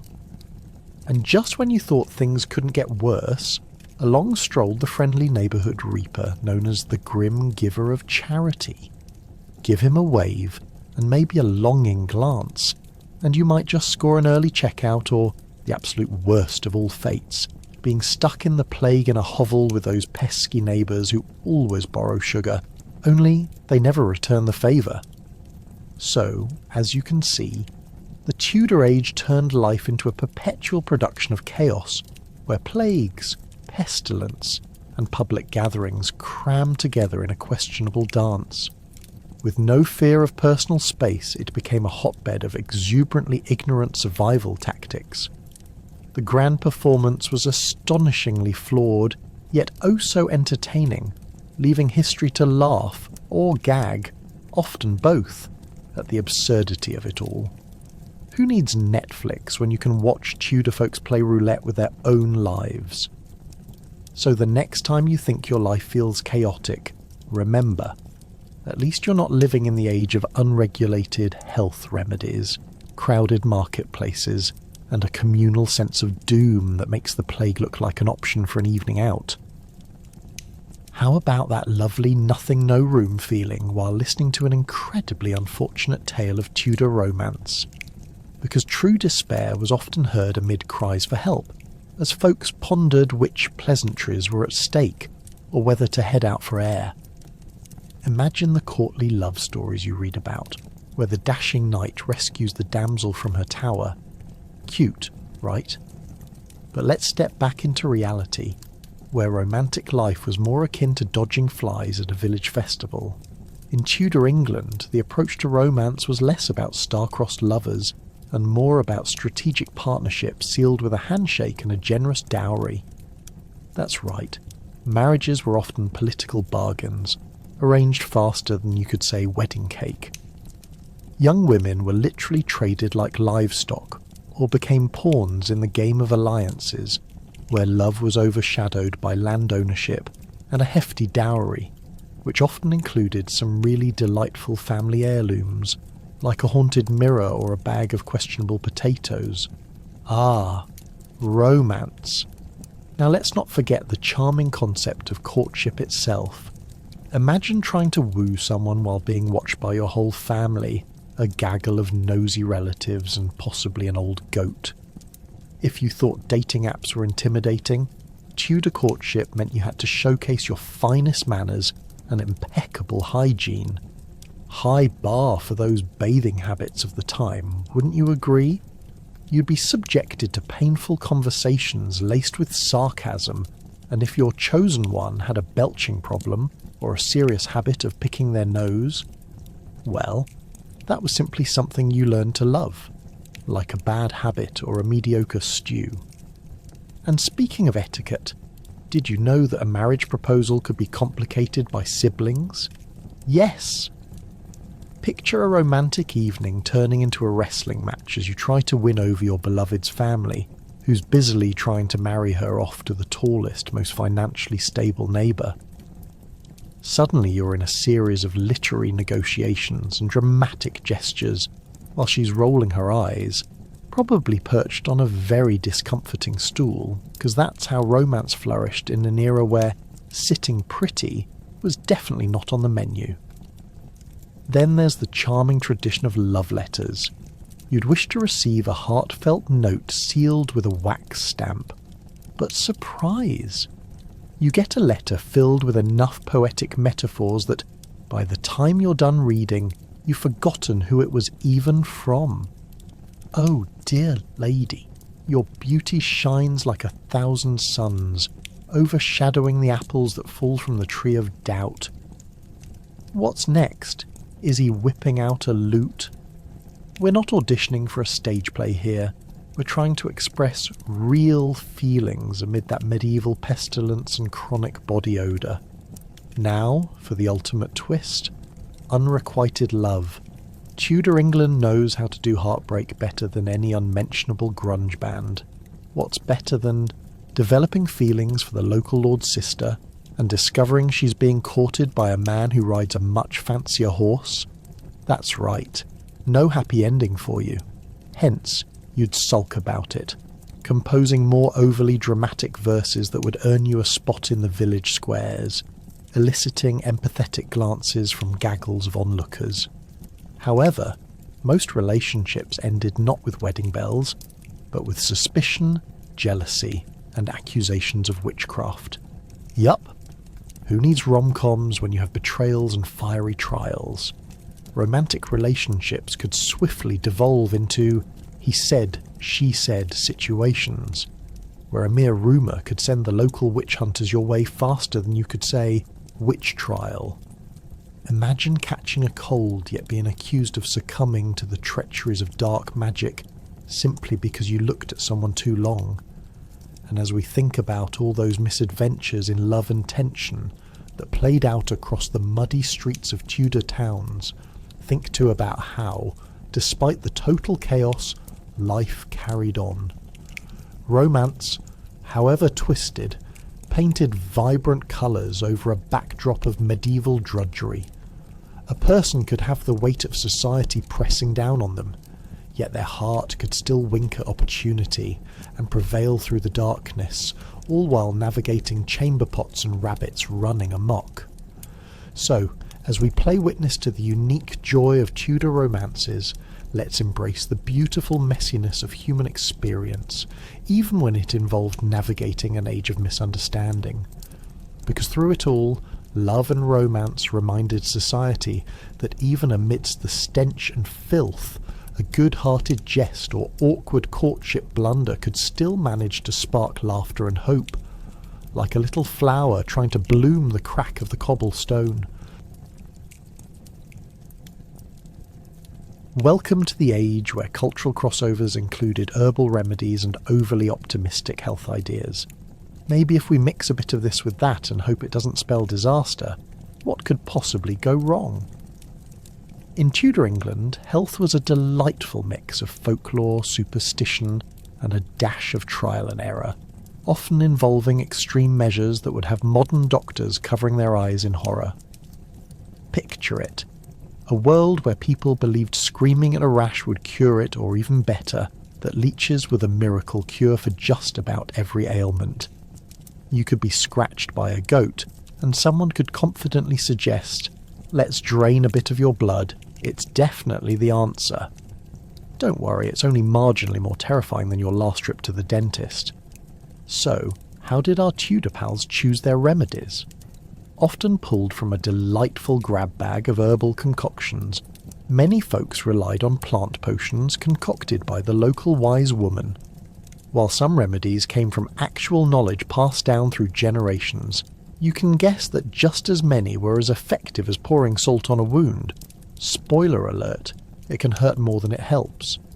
Imagine asking your neighbour for advice, only to be handed a jar filled with suspicious green goop and a tip to slather it wherever it hurts. Quite the gamble, and yet many were bold enough to try. Among these merry concoctions, one of the most renowned was an ingredient as wildly misleading as your uncle's information on taxes: herbal baths. Yes, a good soak with chamomile and rosemary sounded lovely in theory, turning out to be about as effective as hoping to ward off the plague by wearing a cloak made of daisies. The hustle of village life required some level of hygiene, but let's be real. Who needs cleanliness when you've got an alternative plan involving fragrant leaves and a freezing cold water source? Naturally, baths were seldom taken, so why not attempt to wash your hair in a slurry of thyme instead? That'll do the trick, right? Medical texts were yet another point of sheer absurdity, claiming that ailments came from an imbalance of the bodacious four humours: blood, phlegm, yellow bile, and black bile. That's right. Take a moment to picture the physical therapist you've never had, asking if you wanted more bile with your whipped cream. If you were feeling sluggish, a doctor might prescribe something like a black bile removal ritual, which essentially involved purging your stomach with not-so-gentle herbs and, you guessed it, more leeches. So much for a spa day. More like a freakish game of let's make you drained. If herbal remedies had their believers, so did the medical professionals who perpetuated the idea that no pain, no gain defined their craft. Why not cheerfully apply aesthetics from archaic experiences? Imagine walking into a Tudor physician's office, wallowing in months of illness, only to be met by bewildering treatments involving spiders, minerals, and maybe a splash of vinegar, guaranteed to make you question what exactly brings you joy, and what would a visit to the doctor be without a murmur of sympathy mixed with the heavy scent of desperation. If that wasn't enough to send chills down your spine, listen closely. The humble chamber pot became a sign of aristocratic concern. Picture this: a nobleman having a riveting discussion about art and culture with another lord while half listening to the sound of the chamber pot clanking in a corner. "Ah yes, let me show you this portrait. But first, can someone deal with that rancid odour?" At least in Tudor times, there was a mutual understanding that your social status didn't grant immunity from the more unfortunate aspects of human life. But hey, let's dive deeper. Amid this all, physicians had complexities more profound than a bowl of half-rotten soup. Enter the alchemist, jetting to fame through flashy attire and a skill set just as dubious as the solutions they conjured up. By blending potions and hoping the locals wouldn't notice the dangerous ingredients used, they added flair to any conviction bearing a sour disposition. Why trust a regular doctor when you could step into the eccentric world of an alchemist promising that fermenting turnips held the key to immortality? Spoiler alert, they don't. But loyalty to a nonsense cause creates stories that may indeed live beyond mere life. Tudor health, from chamber pots to herbal baths, boasted stories draped in culture and chaos, glaring reminders of how far we've come. But here's the kicker. Despite all their sicknesses, the real revelation of it all remains in humour and laughter, their medicine fully capable of slipping under the radar of irony. In a time ravaged by diseases they didn't fully understand, they still found ways to bond over laughing at the many things just short of an utter mess. And frankly, folks, who needs soap when you have whimsy to wash away the pain? And lastly, the nobles' close friends. No, not their family. I mean their persistent counterparts, the rats. No strolling along the grand terrace without noticing these furry little companions scurrying across the floorboards. Consider them the country club members of the Tudor experience. While you relax with a goblet of wine in one hand and some questionable meat pie in the other, there's a good chance a rat is eyeing your leftovers with the same resolve you might reserve for plotting a coup against the king. Yes, in Tudor England, it wasn't just the royalty who shared the halls and chambers. It was a battalion of rodents ready to join the court for a feast of their own. These weren't your garden variety field mice. We're talking about rats that could likely command their own armies. Imagine, if you will, a noblewoman elegantly sipping her wine while another rat skitters by, only briefly breaking her concentration from the swirling court gossip. "Did you hear about Lady Catherine's new gown?" she whispers, while in the back of her mind she's calculating how many cheeses can be lost to her furry friend before dinner. Need to have your little slice of the good life? Out come the cheese wheels, and with them, the opportunistic rodents claim a few too many, nibbling their way through the party's provisions like they were born to rule. Who knew feasting on brie came with such fierce competition? Prince Charming? More like Prince Rodentia. And don't be fooled, dear listener. The noble ladies and gentlemen weren't above using some less than reputable remedies to keep these pests at bay. If you thought your modern-day mousetraps were unpleasant, Tudor methods included everything from cat armies to smelly concoctions designed to ward off rats in ways that would make even the hardiest housecat gag. Here's hoping this explains why royal parties often had some particularly fragrant aromas wafting through the halls, you might think. As the rats grew accustomed to the finer things in life among nobles, their repertoire expanded far beyond stealing crumbles of bread and the odd hunk of cheese. Picture this, a rat tangling with a lady's delicate lacework by day, before scurrying off to nibble on a midnight feast of leftover peacock. Sounds fancy, right? You can just imagine them furiously debating whether the chicken or the swan was the more delectable dinner mate. On that note, however, those fine, rotting meals served on the banquet tables offered a sort of divine challenge. No pottage could be left uneaten once the court was through. Ever meet a rat who didn't grab the leftovers? Imagine the shock of experiencing a banquet with a family pet losing its mind over a case of rat-induced hysteria, while the nobles swirl their goblets filled with mead. That's the kind of dinner theatre Tudor England thrived upon. Most nobles either learned to live with their little dishonourable guests or simply turned a blind. Much like they did when facing their own scandal-ridden relatives. After all, the idea of pet rats was largely foreign in a time when friends and family lines blurred together like muddied water in the Thames.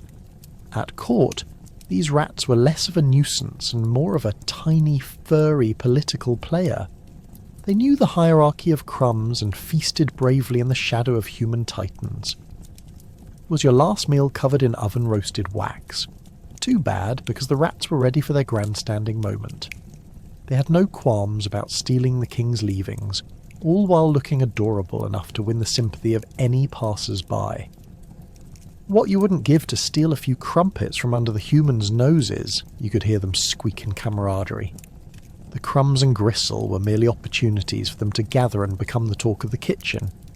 Imagine this, a largely disinterested royal family playing at diplomacy, while under the table a rat convention is taking place among noble scions. Oh, the drama that really unfolded during dinner. Moreover, historians speculate that these rodent guests may have even played a role in the gut-busting experiences of the Tudor era, often bringing the same diseases that spread like wildfire across the population. They transformed what might have been a boring feast into a modern-day reflection upon plague management, beetroot crisis, and good old rat-catching strategies. And there you have it, ladies and gentlemen, an aristocratic affair of impeccable charm, punctuated by the gallant but filthy company of their noble nuisances.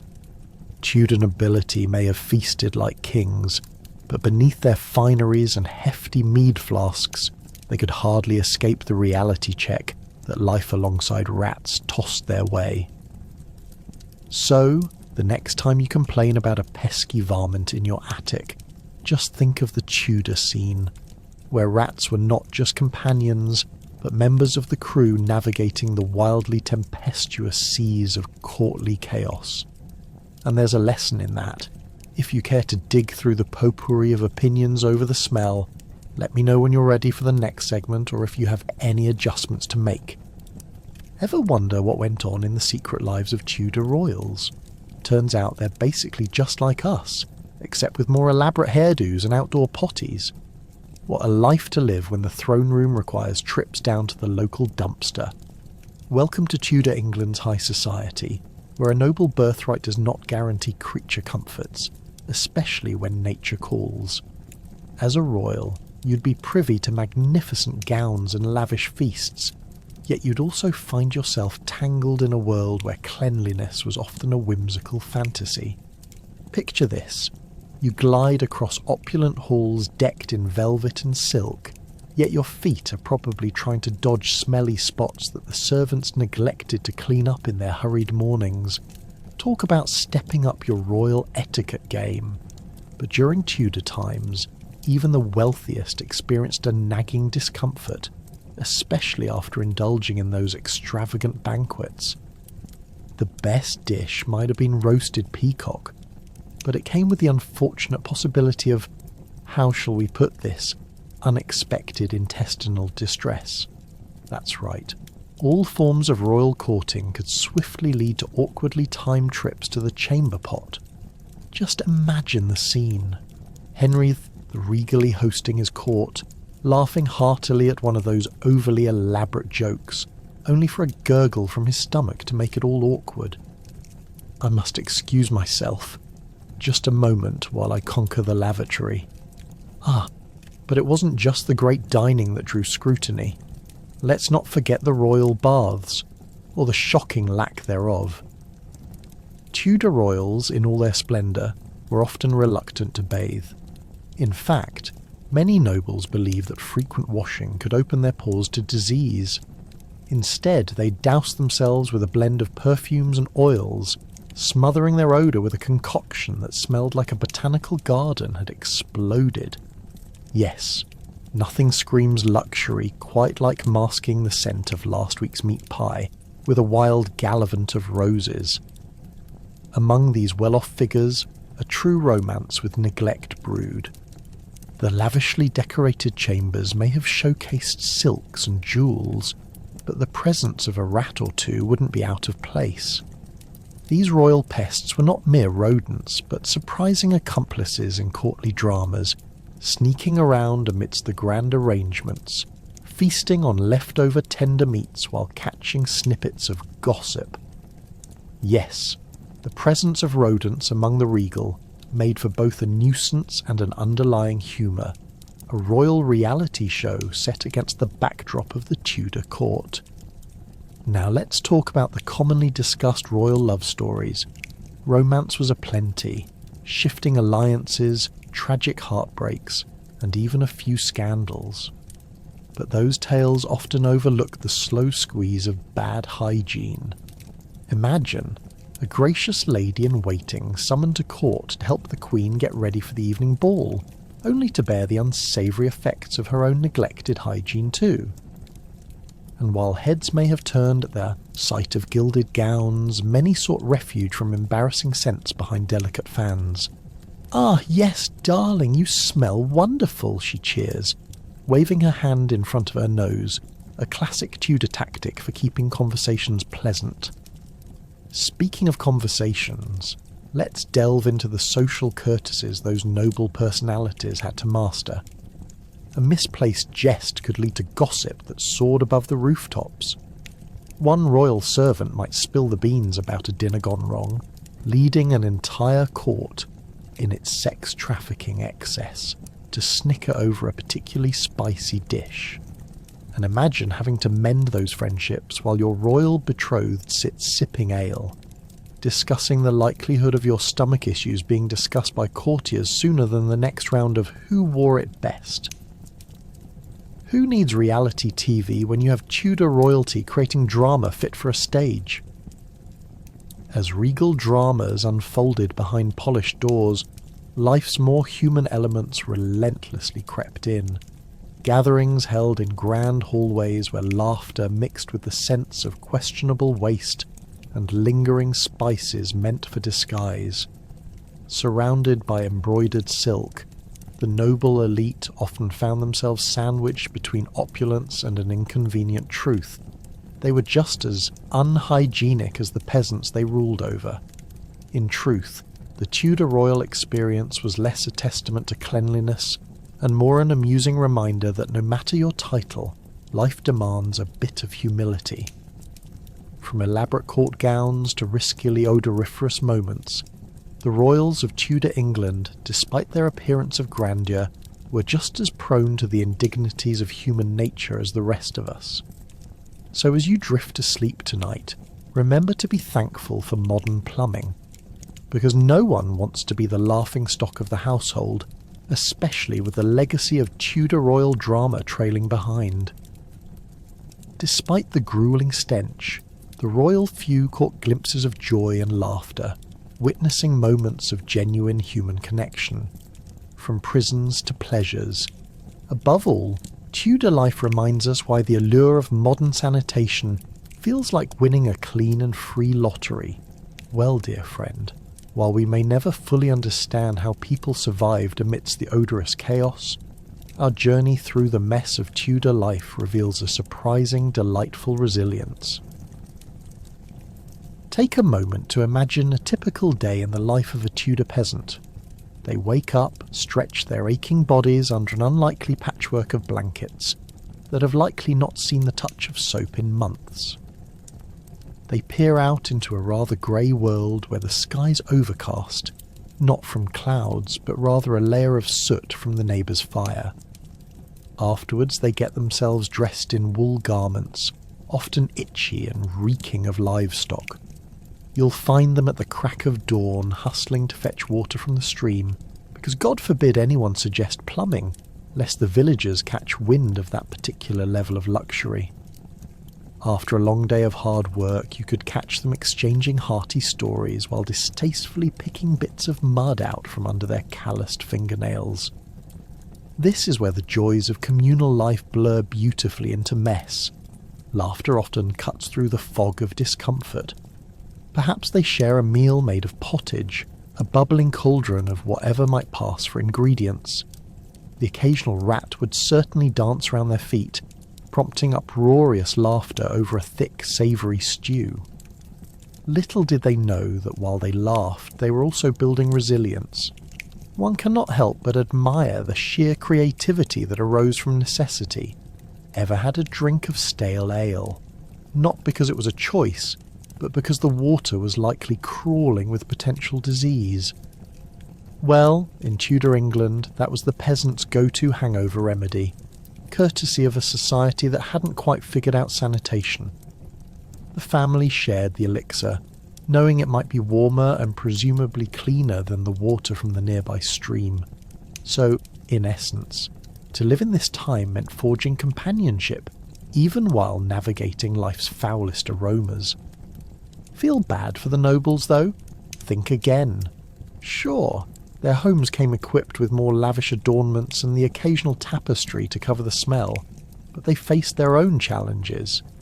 The courtly gossip passed quicker than nobility could change their ruff, often fueling jealousy and resentment.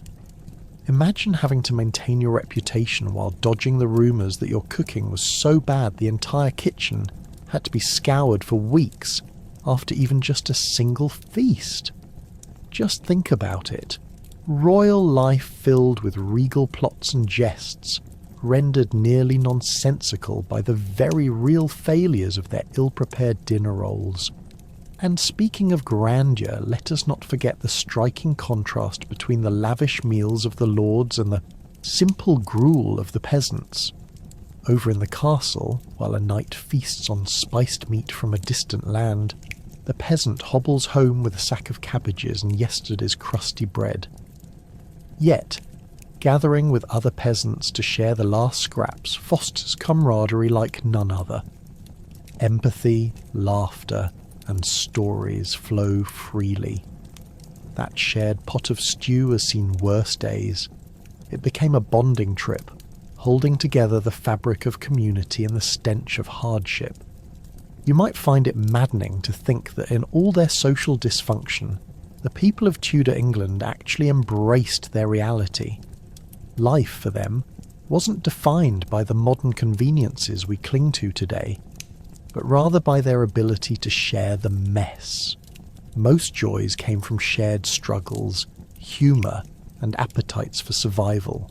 You could down a pint of ale, the equivalent of fuzzy feelings toward your neighbour's goats, because what else is a daily grind without community and laughter? Indeed, from the depths of despair to the heights of joy, Tudor life resonates through the ages with the laughter of those who endured. The mess became not just an obstacle, but a celebration of resilience. Tudor folk lived in a world defined by grit, humour, and the unmistakable aroma of life, reminding us that through shared woes and laughter, they turned a stinky existence into a veritable feast of human connection. So, as you drift off into the comforting embrace of your all-too-modern bed tonight, remember the grit of those past lives, the happiness masked by what felt like a seemingly endless mess, reminds us just how far we've come. Our plumbing and potpourri both representing a clean, safe home ambiance alongside wildly interesting history. Let me know when you're ready for the outro.